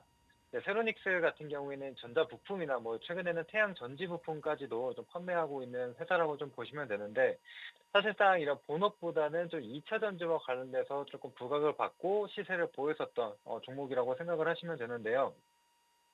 잘 아시겠지만 최근 들어 2차 전지 관련해서 이제 좀 바닥을 잡아가는 듯한 분위기들이 형성이 되고 있습니다. 게다가 이번에 이제 테슬라 3분기 전기차 인도량에 대해서도 발표를 앞두고 있는데, 이와 관련돼서 예상치를 좀 상회할 것이다라는 얘기들이 들려오고 있습니다. 그러면서 뭐 2차 전지 가운데서 어느 정도의 반등을 좀 보여주고 있는 흐름들도 나타나고 있는데, 일단은 지금 그 부분을 좀 보기보다는 세로닉스 같은 경우에는 계속적인 하락을 좀 보여왔는데요. 거기에 대한 부분부터 좀 안내를 드려보도록 하겠습니다.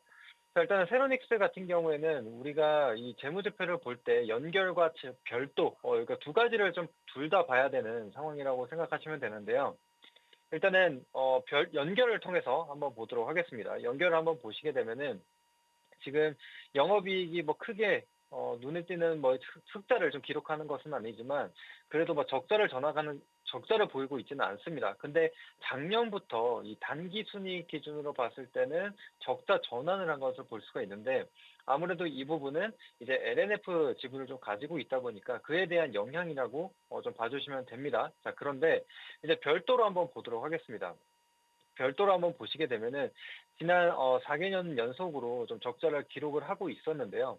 최근 들어서 이 분기를 나눠보게 되면은 1분기와 2분기는 지금 흑자의 전환에 좀 성공한 것을 볼 수가 있습니다. 그래서 이 별도 구간으로 봤을 때는 더 이상 이 실적이 좀 나빠지지 않는다라는 것을 확인을 했고, 그 다음에 앞서 말씀드린 대로 연결 부분에 있어서는 지금 이 LNF 실적을 같이 이게 연결이 되다 보니까 이런 적자를 보인 것으로 확인이 되는 부분입니다. 그런데 잘 아시겠지만 지금 LNF 같은 경우에도 적자폭을 좀 축소를 해나가고 있고, 또 이 부분에 대해서는 이 전기차에 대한 투심 자체가 좀 개선이 되고 있는 부분이기 때문에 지금 바닥을 잡고 턴어라운드 할 가능성이 좀 높다, 이렇게 생각을 해주시면 될 것 같습니다.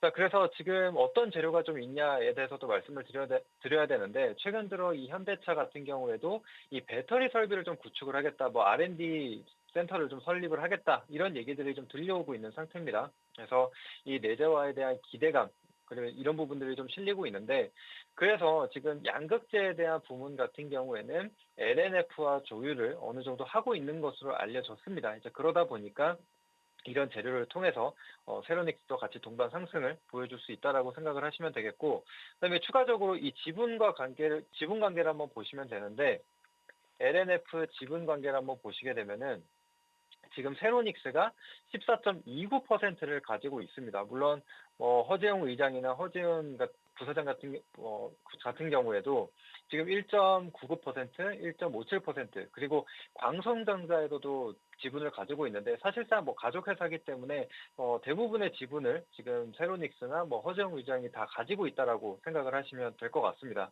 자, 그런데 14.29%만 계산하더라도 지금 LNF 시총이 좀 4조 원이 넘어가는 상황이기 때문에 이에 대한 부분만 생각을 하더라도 거의 5천억 후반대를 볼 수가 있습니다. 자, 그래서 세로닉스 같은 경우에 현재 시총이 뭐 1,800억 수준밖에 되지 않기 때문에 지분 가치보다 그 이하에 지금 머무르고 있다라는 것을 확인할 수가 있습니다. 그래서 이런 부분으로 봤을 때 추가적인 상승이 가능하다라고 좀 판단이 되고 있는 상황이고, 추가적으로 차트를 보면서 안내를 드려보도록 하겠습니다. 지금 차트를 한번 보시게 되면은 이전에 2차 전지 붐으로 인해서 세로닉스 같은 경우에도 LNF 이제 최대 주주로서 부각을 받으면서 74,000원 구간까지 올라가 왔습니다. 자, 그런데 그 이후로 계속적인 조정을 보여주면서 지금 이전 이 바닥 구간까지 내려온 것을 확인할 수가 있죠. 그래서 최저점 구간에 와 있는 상황이다 보니까 지금 별도로 봤을 때 추가적인 적재가 발생하지 않는다는 점, 그리고 2차 전지 섹터도 조금씩 턴어라운드가 나타나고 있다는 점으로 봤을 때 이제는 주가가 조금 오를 수 있지 않을까라고 판단을 합니다. 자, 그래서 매수가 같은 경우에는 현재가 부근으로 14,000원에서 14,500원 구간 잡아주시면 되겠고, 1차 목표가 같은 경우에 높게 잡기보다는 이전 장기 이평선 구간 저항대로 잡아봤습니다. 1차 목표가 17,000원이고요. 또 손절가 같은 경우에는 이전에 지금 횡보를 했었던 기간 조정을 좀 보였었던 가격대인 12,500원으로 잡고 보시면 되겠습니다. 네, 세로닉스의 가격 전략까지 들어봤습니다. 도움 말씀 감사합니다. 네, 감사합니다. 네, 오늘 강호젠 전문가의 종목은 세로닉스였습니다. 현대차가 얼마 전에 이 배터리 자체 개발 뉴스를 내놨는데요. 여기에 양극재를 공급할 수도 있다라는 기대감, 이 종목의 주가를 견인하고 있습니다. 그동안 주가가 굉장히 많이 밀렸는데요. 그로 인해서 가격 매력 부각될 수 있는 구간이다라고 말씀 주셨고요. 목표가 17,000원, 손절가 12,500원 잡고 대응해 보도록 하겠습니다. 자, 이어서 이재진 전문가 연결해서 종목 이야기 나눠볼게요. 전문가님, 안녕하세요. 네, 이재진 전문가와 함께 종목 이야기 나눠보도록 하겠습니다. 다시 한번 불러볼게요. 전문가님, 안녕하세요. 반갑습니다. 네, 오늘은 어떤 종목 공개해 주실 예정인가요?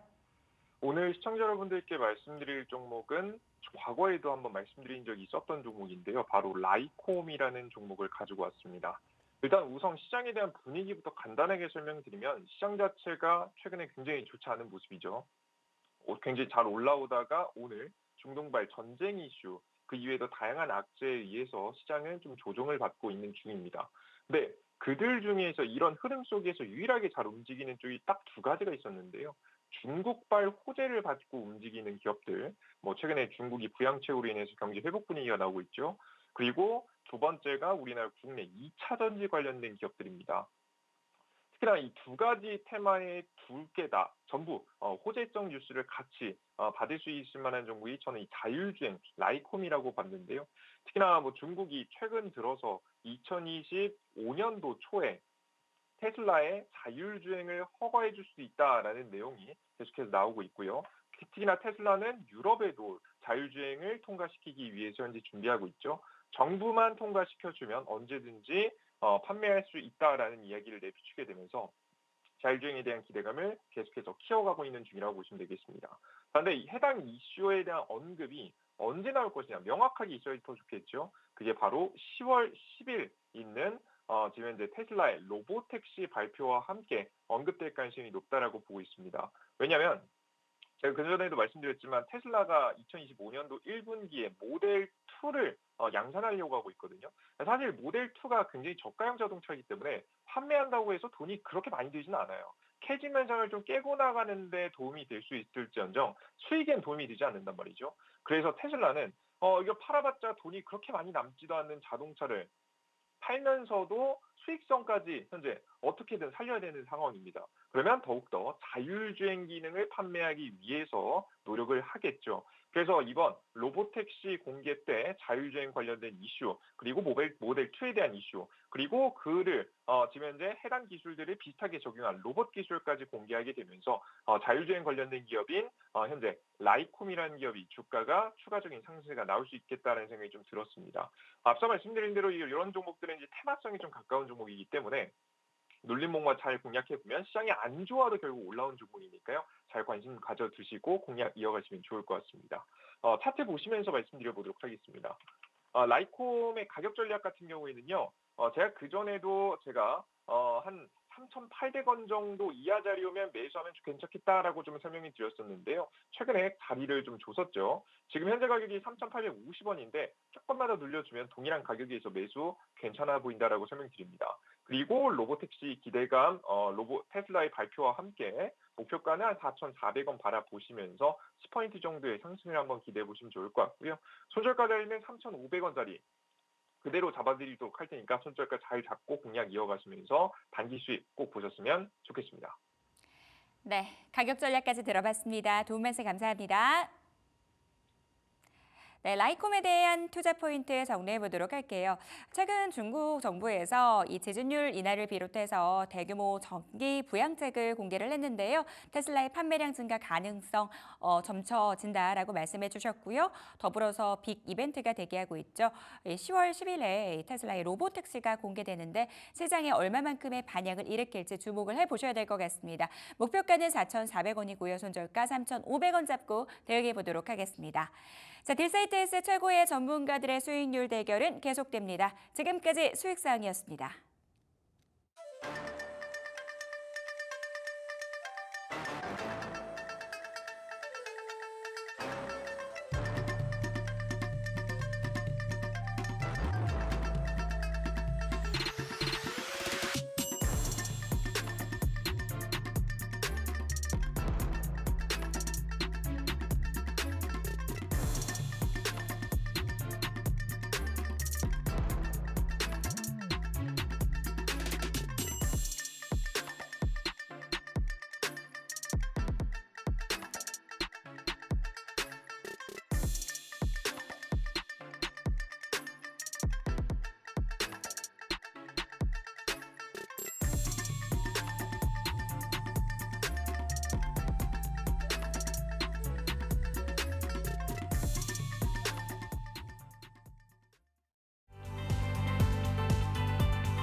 라스트 빅딜 함께 하시죠. 오늘 시장 안에서 주목받았던 종목들 체크해보고요. 종가 매수 여부 확인하는 시간입니다. 네, 오늘은 이건희 위즈웨이브 대표, 유창희 오로라 투자자문 본부장과 함께하겠습니다. 어서 오십시오. 안녕하십니까? 네, 안녕하세요.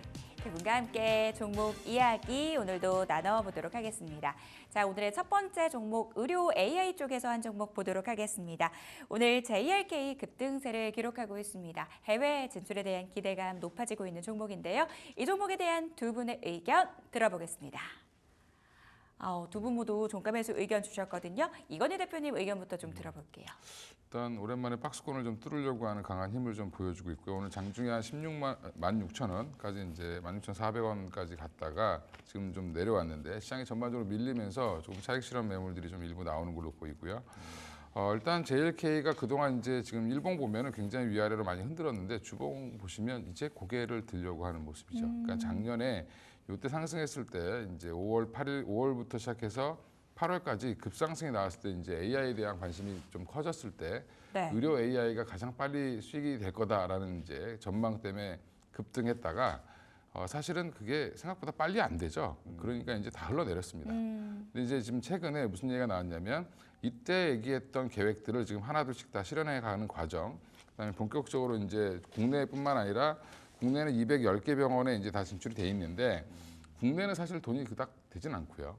예, 이제 한번 뇌졸중 촬영해서 이제 분석해주면 18,100원 정도 이제 수익이 납니다. 근데 지금 미국 같은 경우 이제 25년부터 유의미한 매출이 발생할 텐데 네. 지금 미국의 13개 그 솔루션을 하나하나 FDA 승인을 받고 있는 중이고요. 올해 아마 한 5개 정도 승인을 받을 걸로 예상을 하고 있는데 내년 상반기까지 해서 이제 13개 솔루션을 다 승인받게 되는데 그 과정에서 지금 병원을 계속 확장을 시키고 있습니다. 그 승인 받으려면 물론 이제 미국 병원들에서도 적용을 해보고 그 데이터를 보고 승인을 해주는 거기 때문에 지금 거점 병원을 동부, 중부, 서부해서 5개 병원에 지금 하고 있고요. 그 외에 이제 한 내년까지 한 300여 개 그 미국의 병원들에 진출할 예정이고 28년까지는 3,300개 정도로 예상을 하고 있습니다. 그래서 향후에 미국에서 유의미한 매출이 내년부터 본격적으로 나온다라고 보시면 되고요. 네. 미국에서는 한번 촬영해서 분석해주면 1,040불입니다. 144만 원 정도, 140만 원 이상. 만 원대라고 하지 않으셨나요? 예, 맞습니다. 차이가 엄청나네요. 그러니까 미국은 보험 없으면 네. 병원에 못 가죠. 그렇죠. 예, 그래서 지금 사보험이 발달되어 있는 나라이기 때문에 단가가 굉장히 세다라는 부분이고요. 그래서 지금 너도나도 AI 그 의료 기업들이라든지 뭐 바이오 기업들이 미국으로 진출하려고 하는 거다라고 보시면 될 것 같고요. JLK는 미국뿐만 아니라 일본도 지금 동시 진출을 지금 하고 있는 중이고 25년부터 유의미한 매출이 발생되는 거에 대한 기대감이 이제부터 좀 반영되기 시작하지 않나. 최근에 보면 기사가 뭐 이틀이 멀다고 나오고 있습니다. 그러니까 그 얘기를 보면 최근에 이제 좋은 석학들, 이제 뇌졸중 관련된 석학들이 분석한 거와 AI 자기들 진단 솔루션이 분석한 게 얼마나 차이가 있는지, 정확도가 있는지 이런 것들도 지금 뭐 테스트한다고 하니까 앞으로 관심은 좀 더 많아질 걸로 예상을 하고 있습니다. 예, 기대감이 현실로 가고 있는 길목이다. 국내보다는 미국과 일본에서의 수익성이 좋아 보인다. 자, 말씀해 주셨고요. JLK 두 분 다 종가 매수 의견을 들어주셨습니다. 자, 이제 두 번째 종목 보겠습니다. 휴니드인데요. 국방기술진흥연구소와 무기체계 개발 지원 사업 협약을 체결했다라는 소식도 들려왔는데 여기에 또 중동발 리스크가 점점 더 커지고 있는 상황입니다. 전운이 최고조에 달하면서 이런 방산 기업들이 주목을 받고 있는데요. 자, 휴니드 두 분의 의견 들어보겠습니다. 자, 두 분 다 오를 들어주셨습니다. 유창희 본부장님 의견 들어볼게요. 네, 계속 뭐 중동 이슈가 해결될 것처럼 보이다가 계속 네. 확전으로 가고 있는 것 같습니다. 예. 미국은 지난주에 이제 한 21일 정간 휴전을 하자 제의를 했는데 뭐 당사자는 이스라엘이 걷어차고 있는 상황이죠. 그렇죠. 레바논이라든지 이란 등은 거의 뭐 합의를 하려고 했었는데 뭐 오늘 같은 경우도 미국 주말이죠. 주말에도 미국이 좀 휴전 관련해서 좀 적극적으로 나서려고 하고 있는데 미국은 이제 대선이 있다 보니까 이런 부분들을 조금 지정할 리스크를 좀 낮추려고 하고 있지만 지금 네타냐후 총리 같은 경우는 뭐 트럼프를 공개적으로 지지하는 부분들도 있고 오히려 여기서 만약에 흐지부지하게 좀 전쟁이 끝난다라면 본인의 입지라든지 이스라엘 입장에서도 좋지 못하게 흘러갈 수 있다라는 생각을 하고 있는 것 같아요. 그러다 보니까 지금 1대3의 싸움을 하고 있는 거 아니겠습니까? 레바논, 팔레스타인, 이란을 상대로 네. 지금 대규모 전쟁을 좀 준비하고 있고 계속 실행을 하고 있다고 보고 있습니다. 이란마저도 이번에는 참지 않겠다라는 발언을 했죠. 사실 이란이 그동안 많이 참아왔다라고 생각을 좀 하고 있습니다. 그런데 이번에 계속 이스라엘의 어떤 간접적인 공격이 조금은 이제 이란도 좀 참전 가능성이 높게 나오고 있고 그러면 아무래도 이제 관련된 기업들이 수혜를 입을 수 있는 기업들이 일부 있다 생각 좀 하고 있어요. 특히 휴니드 같은 경우는 약간 이제 무선 체계, 또 드론 이런 쪽에 대해서 기술력의 강점을 가지고 있고 이미 이스라엘에 그 제품을 공급을 좀 하고 있습니다. 그래서 뭐 이란하고 지상전을 할 가능성보다는 계속해서 미사일 공격을 할 수밖에 없는 부분들이다 보니까 그런 그 아이언돔이라고 하죠. 미사일 요격 시스템 관련해가지고 지속적인 수혜를 좀 입을 수 있다는 부분들 감안한다라면 사실은 휴니드를 선택을 한 거는 딱 이제 트레이딩 관점에서 그러니까 중동 이슈가 쉽게 안 끝난다는 부분들 감안한다라면 또 주말에 또 어떻게 주말이 아니죠 연휴 기간에 또 어떤 식으로 좀 확전될지 모르기 때문에 오늘 같은 경우 한 번 정도는 공략을 해볼 수 있는 위치가 아닐까 생각을 좀 하고 있습니다. 예. 잡힐 듯 잡히지 않는 중동발 분쟁입니다. 지속적으로 리스크가 확대될 가능성 언급해 주셨는데요. 휴니드 단기 트레이딩 관점에서 접근해 보자라고 말씀 주셨습니다. 전략 세워봤고요. 다음 종목으로 넘어가 보도록 하겠습니다. 오스코텍 보도록 할 텐데요. 렉나자로 인한 이 매출 증가 기대감 커지고 있습니다. 이 종목에 대한 두 분의 의견도 궁금해지는데요. 바로 들어볼게요. 이번에는 엇갈렸습니다. 이건희 대표님 오 주셨네요. 일단 오늘 오스코텍이 왜 갑자기 이렇게 장 초반부터 강하게 올라왔냐가 네. 중요한데 오늘 이제 발표된 내용을 보면 렉나자의 이제 레이저 티닙이죠. 이렇게 약가를 책정하는데 미국에서 생각보다 그 얀센에서 강하게 불렀는데 그게 통과가 됐습니다. 그래서 1년 동안 치료를 받으려면 미국에서는 한 3억 정도가 있어야지 렉나자를 치료를 투약을 받을 수 있다라고 지금 예상이 나왔고요.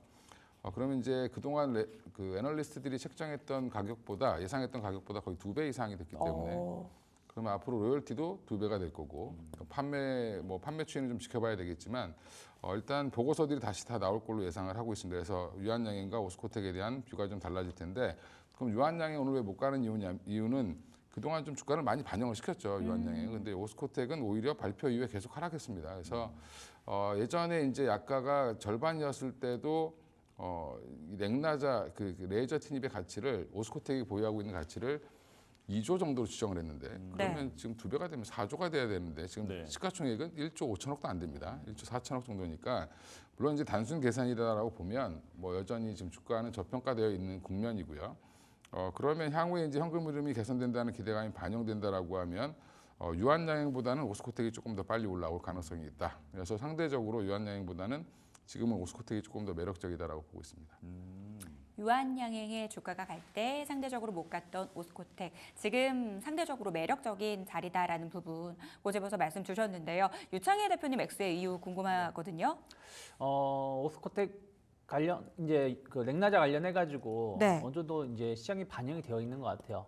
그러니까 지금 시장은 일단은 유한양행 쪽으로 집중되고 있는 부분들이 좀 있고 이번에 어쨌든 FDA 통과를 한 건 정맥 주사제이기 때문에 제형 주사 관련해 가지고 FDA 승인을 뭐 당장은 못 받겠지만 어쨌든 이 부분이 언제 이루어지는지가 중요하다고 생각하고 있고 또 이번에 렉나자가 미국 FDA를 먼저 승인을 받았습니다. 보통의 과거의 절차를 본다면 보통 중국이라든지 유럽에서 승인을 먼저 받고 그다음에 미국으로 넘어가는데 이번에 미국에서 먼저 받았기 때문에 빠르면 내년 상반기 중에 유럽이나 중국 쪽에서 승인을 받을 수 있다 생각 좀 하고 있어요. 그러면 그런 모멘텀이 좀 나올 때쯤 주가가 좀 반응할 수 있지 않을까? 아니면 아예 로열티가 들어오는 게 확인되면서 반영할 수 있다 생각하고 있기 때문에 오늘 상승에 일단 먼저 좀 진입을 하기에는 아직은 추세가 조금 더 지선이 확인돼야 되지 않을까 생각하고 있습니다. 예.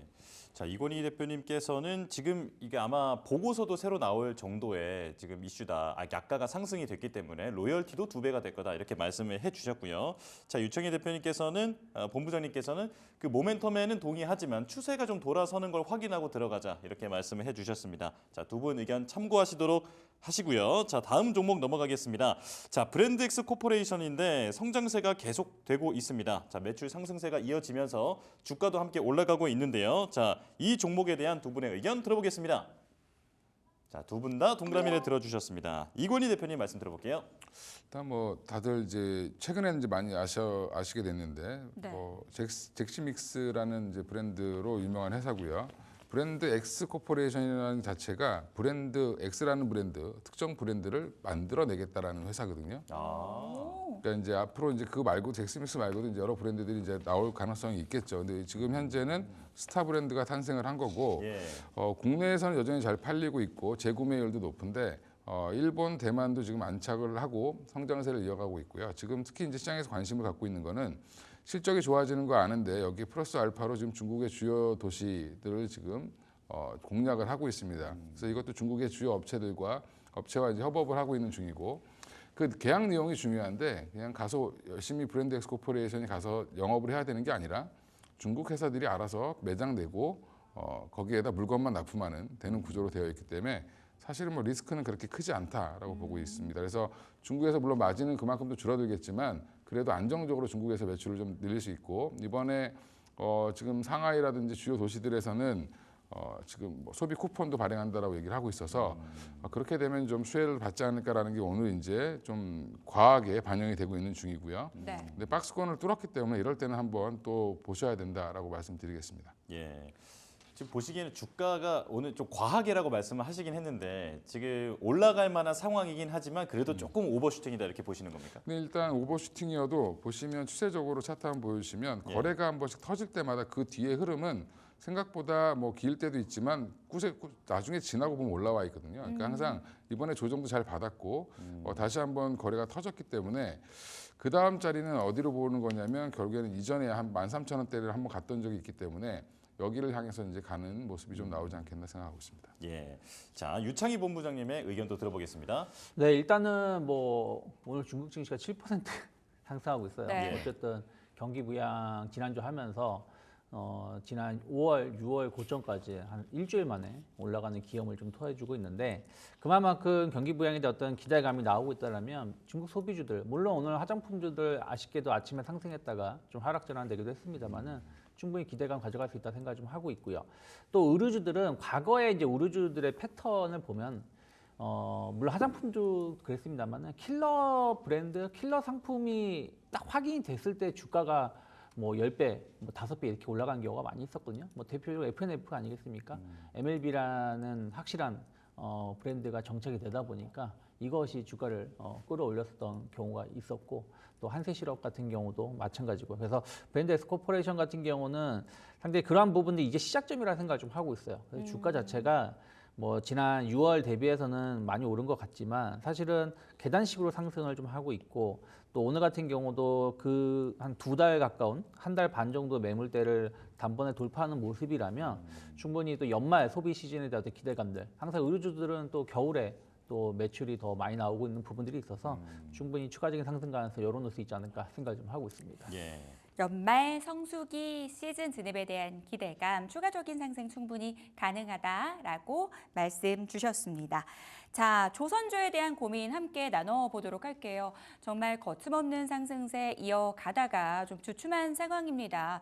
중국의 경기 부양책이 나왔는데 이로 인해서 이 원자재가가 상승할 것이다라는 전망들 나오고 있고요. 조선주의 주가 밀리고 있는 그런 상황입니다. 조선주에 대해서는 두 분 어떻게 보시는지 굉장히 궁금해지는데요. HD 한국조선해양에 대한 의견 들어보도록 하겠습니다. 두 분 모두 종가 매수 의견 주셨어요. 결국 조정이 좀 단기적인 흔들림이다라는 평가이신 것 같은데요. 이건희 대표님 의견부터 좀 들어볼까요? 네, 일단 지금 빠지고 있는 논리가 중요한데 네. 왜 뺐냐라고 보면 뭐 중국이 경기 부양 정책이 나오고 빠졌는데 경기 부양이 되면 철강 수요가 많아지고 철강 수요가 많아지면 후판 가격이 오르고 또 후판 가격에 대한 반덤핑 얘기가 나오고 뭐 여러 가지 있으니까 지금 후판 가격이 오르게 되면 한국 조선업에서는 불리하지 않냐 뭐 이런 얘기들이 나오고 있고요. 예. 근데 네. 하지만 후판을 그냥 뭐 오늘 사고 내일 사고 일주일에 한 번씩 사고 이런 게 아니라 장기 계약을 합니다. 아. 예, 그래서 뭐 기존에 사놨던 거는 전혀 영향이 없고요. 새로 계약할 물량들이 좀 뭐 올라갈 가능성은 있겠지만 네. 그것도 이제 거꾸로 생각하면 중국 경기가 살아난다라고 하면 오히려 해운업이 좋아지겠죠. 그렇게 되면 오히려 중장기적으로 조선주는 더 좋아질 수밖에 없는 구조로 가는데 예, 그거를 지금 너무 단기적인 지금 뭐 원자재 가격 이슈 이런 걸로 지금 조정을 줬다라고 보고 있고요. 보면 차트가 여기서 올라갈까 말까 망설이는 자리에서 이제 이런 네. 모멘텀이 이제 악재가 발생했다라고 보고 지금 조정을 준 건데 오늘 연속으로 빠지지 않는다는 거는 다시 한번 또 단기 조정 국면으로 끝날 가능성이 높다. 예전에 한번 이게 8월 5일 때 이렇게 빠졌다가 올라오는 것처럼 다시 올라올 가능성이 높다고 보고 있습니다. 하락의 이유를 제대로 분석해 볼 필요가 있다. 그 이유 분석해 주셨고요. 최근의 하락 단기 조정 정도로 판단한다라고 분석해 주셨네요. 자, 바로 이어서 유창희 대표님 의견 들어볼게요. 네, 앞에서 말씀하신 것처럼 후판 가격이 오른다고 하는데 오른 게 확인된 건 아니고요. 그리고 일정 부분 분기별로 혹은 뭐 반기별로 계약을 맺는 부분들이기 때문에 후판 가격이 오른다고 한다라면 물론 기존에 계약한 배는 어쩔 수 없겠지만 또 신규로 계약한 배는 또 높은 가격을 더 부를 수가 있는 부분들이 있는 거거든요. 그렇기 때문에 일정 부분 뭐 새로운 그 계약을 통해서 해지할 수도 있다 생각 좀 하고 있습니다. 그리고 후판 가격이 오른다는 얘기는 중국의 조선사들도 배 가격을 인상시켜서 수주를 할 수밖에 없다는 부분들이기 때문에 길게 본다라면 제일 중요한 건 그렇게 생각하고 있어요. 후판 가격이 아무리 떨어진다고 하더라도 조선업황이 안 좋으면은 아무 의미 없는 거고요. 후판 가격이 엄청 오른다고 하더라도 조선업황이 계속 좋고 수주가 엄청나게 들어온다라면 또 그 역시 주가에는 긍정적인 영향을 줄 수 있다 저는 생각을 좀 하고 있습니다. 그럼 현재의 사이클이 중요한데 계속해서 수주는 물밀듯이 들어오고 있고 HD 한국조선해양 같은 경우 올해 목표치에 한 26%를 상회하는 수주를 초과 달성을 해놓고 있습니다.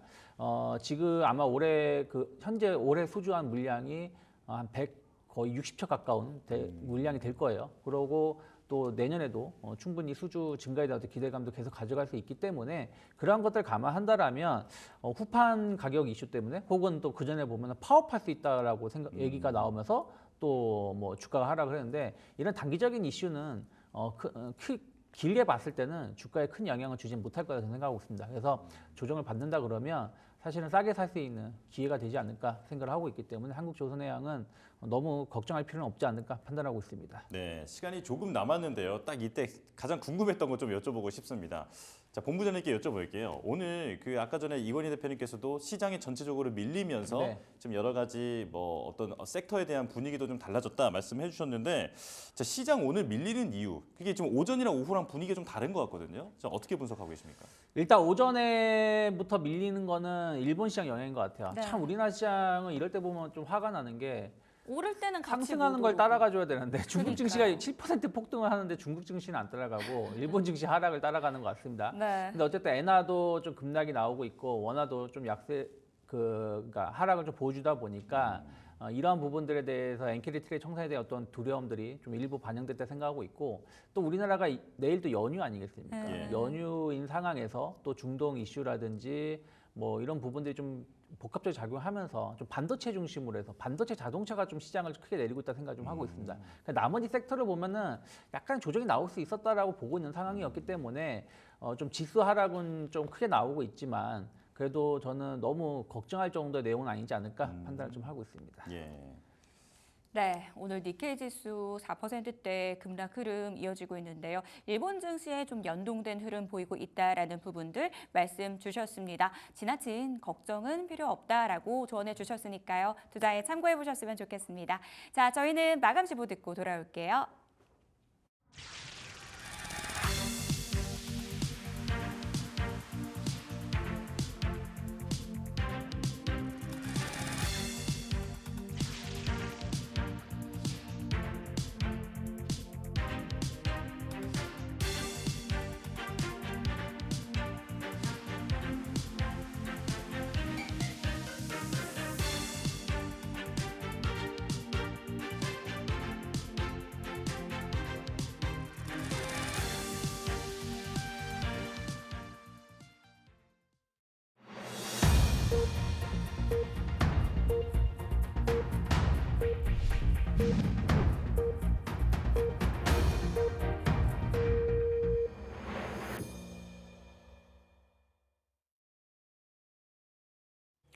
월요일장 마감됐습니다. 퐁당퐁당 연휴 안에서 체크해야 될 변수가 많은 오늘장이었습니다. 일단 환율의 움직임 기민하게 체크를 해봐야 될 것 같은데요. 오늘 원달러 환율이 장중 1,300원대로 진입하면서 9개월 만에 최저치를 기록했습니다. 이로 인해서 대형 수출주 단의 약세, 오늘 세장에 눈에 띄는 부분이었죠. 오늘 원달러 환율 0.2% 넘게 밀렸고요. 1,307원 50전 수준에서 마감 대기하고 있습니다. 시장에 또 하나 변수가 될 수 있는 요소 엔달러 환율입니다. 일본 쪽 이슈가 있었는데요. 일본 신임 총리의 이시바 시게루가 선출이 되면서 엔화 강세가 지속이 되고 있습니다. 이시다 차기 총리는 금리 정상화 노선을 지지하는 인물이기도 한데요. 이로 인해서 시장에서 다시 한번 엔캐리 트레이드 청산에 대한 우려가 제기되고 있습니다. 이로 인한 시장 변동성 우리가 체크를 해봐야 될 것 같습니다. 자, 먼저 거래소 쪽 분위기 저와 함께 체크를 해보시죠. 강보합으로 출발한 시장입니다. 외국인과 기관의 양매도 속에서 장중 낙폭이 확대되는 모습 포착이 됐습니다. 하락 반전하는 업종이 점차 늘어났고요. 하락 종목의 개수도 늘어나는 오늘장 모습 확인하실 수가 있습니다. 2% 넘게 밀렸네요. 2,593선 수준에서 종가 형성했습니다.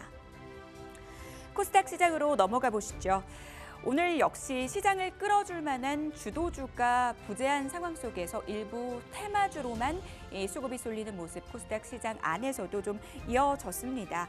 외국인과 기관 2거래일 연속 매도 우위를 펼쳤고요. 계속해서 하락세, 낙폭을 확대하면서 마감이 됐습니다. 1.3% 넘게 밀렸고요. 763선 수준에서 종가 형성했습니다. 자, 시가총액 상위 종목들의 움직임 저와 함께 체크를 해보시죠. 먼저 거래소 시장입니다. 간밤 뉴욕 증시에서 반도체 종목들 크게 밀렸고요. 오늘 국내 증시 안에서도 대장주 삼성전자, SK하이닉스 일제히 하락세를 기록했습니다. 삼성전자 같은 경우는 외국인들의 매도가 오늘장 안에서도 이어졌죠. 신저가 경신을 했고요. 4% 넘게 밀리면서 61,500원을 기록했습니다. 하이닉스 5% 넘게 밀린 가운데 LG엔솔도 장중에는 상승세를 기록하다가 결국 보합권에서 마감이 됐고요. 이 가운데 오늘 완성차 업체들도 많이 밀렸습니다. 완성차 업체들은 대표적인 고환율 수혜주라고 할 수 있죠. 원달러 환율 하락세를 기록하면서 현대차가 4% 넘게 밀렸고요. 기아차 역시 3.5%대 하락률을 기록하면서 마감이 됐습니다. 전반적으로 시총 상위주들 줄줄이 하락하는 가운데 KB금융도 3% 넘게 밀렸고요. 장중 한때 상승세를 기록했던 포스코홀딩스도 약보합으로 마감이 됐습니다. 이 가운데 신한지주가 1% 넘게 밀렸고요. 최근 이 자사주 매입 소식 연이어서 들리고 있는 네이버 오늘 장 초반에는 상승세로 시작을 했는데 결국 하락 반전하면서 마감이 됐습니다. 0.59% 약세. 이 가운데 셀 3사 일제히 약세로 마감이 됐는데요. 삼성 SDI가 1.44% 약세를 기록했고요. 삼성물산은 1% 넘는 하락률을 기록했습니다. 코스닥 시가총액 상위 종목들의 움직임도 함께 짚어보시죠. 자, 에코프로비엠이 3%대 하락률, 그리고 엔캠 쪽이 굉장히 크게 밀렸습니다. 무려 10%대 약세를 기록했거든요. 오늘 2차 전지 소재 내에서도 주가 하락 크게 나왔다라는 점, 에코프로도 3.2%대 하락률을 기록했습니다. 이 가운데 2차 전지에서 빠진 수급이 일부 바이오로 흘러 들어가는 모습도 확인하실 수가 있었습니다. 삼천당 제약이 장중에는 약세를 보이다가 2%대 상승 반전에 성공하면서 마감이 됐고요. 이 가운데 리가켄 바이오는 0.9% 강보합으로 마감이 됐습니다. 클래시스는 3% 넘게 밀렸고요. 소부장주 안에서도 줄줄이 하락이 있었습니다. 반도체 형님들이 밀리자 투심 위축 확인이 됐고요. 리노공업이 5% 넘게 하락하면서 마감이 됐습니다.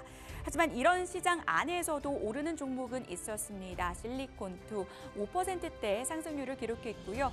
삼성의 보피 출시 앞두고 있는 가운데 레인보우 로보틱스가 2.7%대 강세 움직임 보였고요. HPSP는 1.7%대 하락률을 기록했습니다.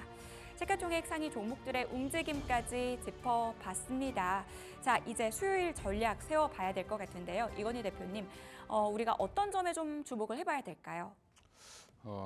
지금 오늘도 느끼셨겠지만 생각보다 지수 플레이는 강하지 않게 움직이는 것 같고요. 그래서 외국인들도 오늘 여전히 현물을 거의 한 지금 1조 가까이 팔았는데 9,900억 가까이 팔았습니다. 근데 지금 보면 기관도 같이 팔고 있죠.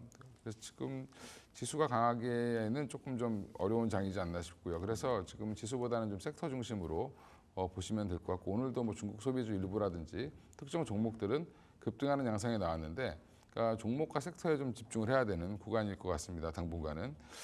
대신에 지금 다행인 거는 오늘 외국인들이 선물을 장중에 한 7,300억까지 매도를 하다가 지금 마지막에 지금 종가까지는 봐야 되겠지만 아직 네. 선물 시장은 안 끝나서 현재 마이너스 1,700억대로 줄어 있습니다. 그 얘기는 다음 수요일 시장은 좀 올리겠다라는 의지를 좀 보여줬기 때문에 지수를 또 너무 빼지는 않고 또 너무 올리지도 않고 이 박스권에서 지금 움직이려고 하는 모습을 좀 보여주고 있지 않나 생각을 하고요.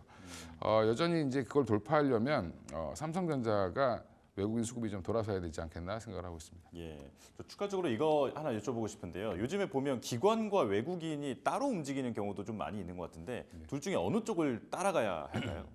일단 기관은 지금 현재 우리나라 기관들은 돈이 별로 없기 때문에 대부분 단기 자금이다라고 보시면 되고요. 주로 이제 외국인들이 큰 흐름을 만들기 때문에 예. 이제 지수 플레이 같은 경우는 외국인들 따라가시는 게 맞고 오히려 이제 단기적으로 대응하는 종목들은 기관들을 따라다니시는 게 조금 더 편하죠. 예, 그렇게 지금 종목은 기관, 그다음에 지수는 대형주 같은 경우 외국인을 좀 따라서 움직이시는 게 좋은 플레이가 좀 나올 수 있지 않겠나 생각하고 있습니다. 예, 큰 흐름은 외국인을 좀 참고를 하고 종목 장세에서는 기관의 움직임에 좀 눈여겨보자 이런 조언까지 들어봤습니다. 자, 유창희 본부장님께서는 내일 내일 모레죠. 체크해야 할 부분 좀 짚어주실까요? 네, 뭐 일단은 뭐 결과론적인 얘기지만 오늘 우리나라 시장에 가장 큰 영향을 준 거는 저는 일본 증시라 생각을 좀 하고 있어요. 근데 일본 증시는 사실은 뭐라 그럴까요? 선물 시장의 흐름하고 비교해 본다. 그러니까 지난주 금요일 장 끝나고 나서 새 총리가 발표를 하고 일본 증시가 완전히 그 현물 시장 상승한 걸 되돌리는 하락이 나왔고 이제 간밤에도 추가 하락이 나오면서 뭐 고점 대비해서 6% 하락이 나왔지만 선물 시장에서 막상 본장에서는 4% 정도의 조정이 나온 거거든요. 그러면 내일 만약에 일본 증시가 큰 조정 없이 또 강하게 반등이 준다라면 또 우리나라 시장은 충분히 추가 상승, 그러니까 강한 반등이 나올 수 있는 모멘텀이 나올 수 있다 생각 좀 하고 있습니다. 그래서 뭐 일단 중국은 내일부터 휴장에 긴 연휴에 들어가고요.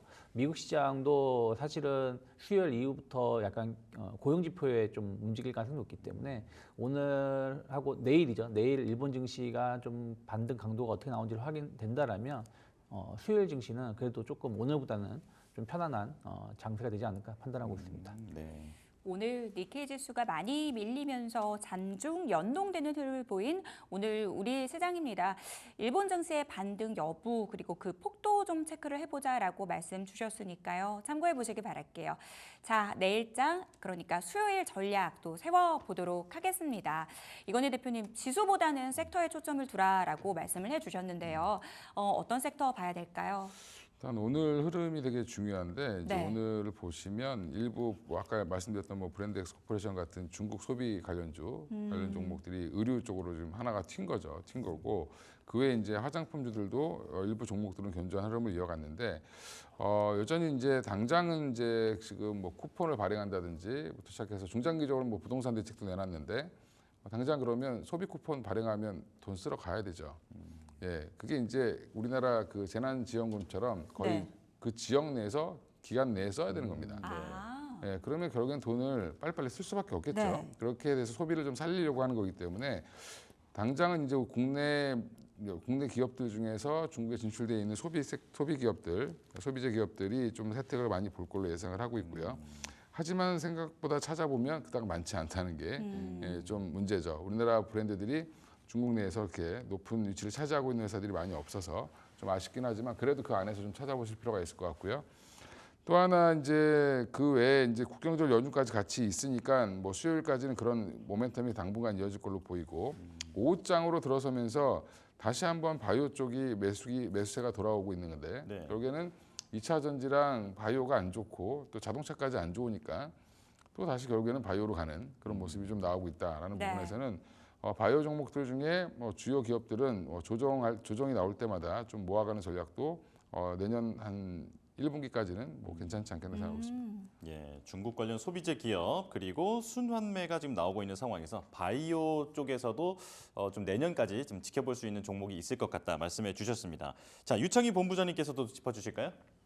네, 일단은 뭐 저는 계속해서 좀 관심을 가질 수 있는 게 시장이 좀 흔들림이 나오더라도 실적이 수반되는 섹터는 저는 조정식 분할매수 관점을 가져갈 수 있다 생각 좀 하고 있어요. 그럼 오늘 미용 쪽으로 해서 화장품주들 아침에 좋았지만 조정이 나왔다는 부분들에 대해서는 충분히 신규 매수 가능하다. 뭐 한국콜마 같은 경우는 신고가 갔다가 조정 나온 부분들이거든요. 그래서 이런 부분 나쁘지 않다 생각하고 있고 아모레퍼시픽 같은 경우도 3분기보다는 4분기에 더 기대감도 감안한다면 주가는 충분히 추가로 상승할 수 있다 생각하고 있어요. 그리고 뭐 필러, 보톡스 관련된 기업들도 꾸준히 관심 있게 봐야 된다 생각하고 있고요. 예. 그리고 조선주들도 전 주목해야 된다 생각하고 있고요. 그리고 말씀하신 것처럼 바이오주들도 의외로 힘을 냈습니다. 그러니까 바이오주가 희한하게 시장이 약할 때 힘을 내주고 또 많이 오르게 되면 또 시장이 좋을 때 좀 차익 매물이 나오는 거라고 본다라면 지금은 좀 부담 없는 구간이 아닌가 생각을 좀 하고 있어요. 그래서 일단은 아까 말씀드린 대로 뭐 일본 긴축에 대한 우려감들이 글로벌 증시가 지난주 금요일에 사실은 반응이 전혀 해주지 않았어요. 네. 이번 주에 이 부분을 어떻게 좀 해석하는지가 좀 중요하다 생각을 좀 하고 있고요.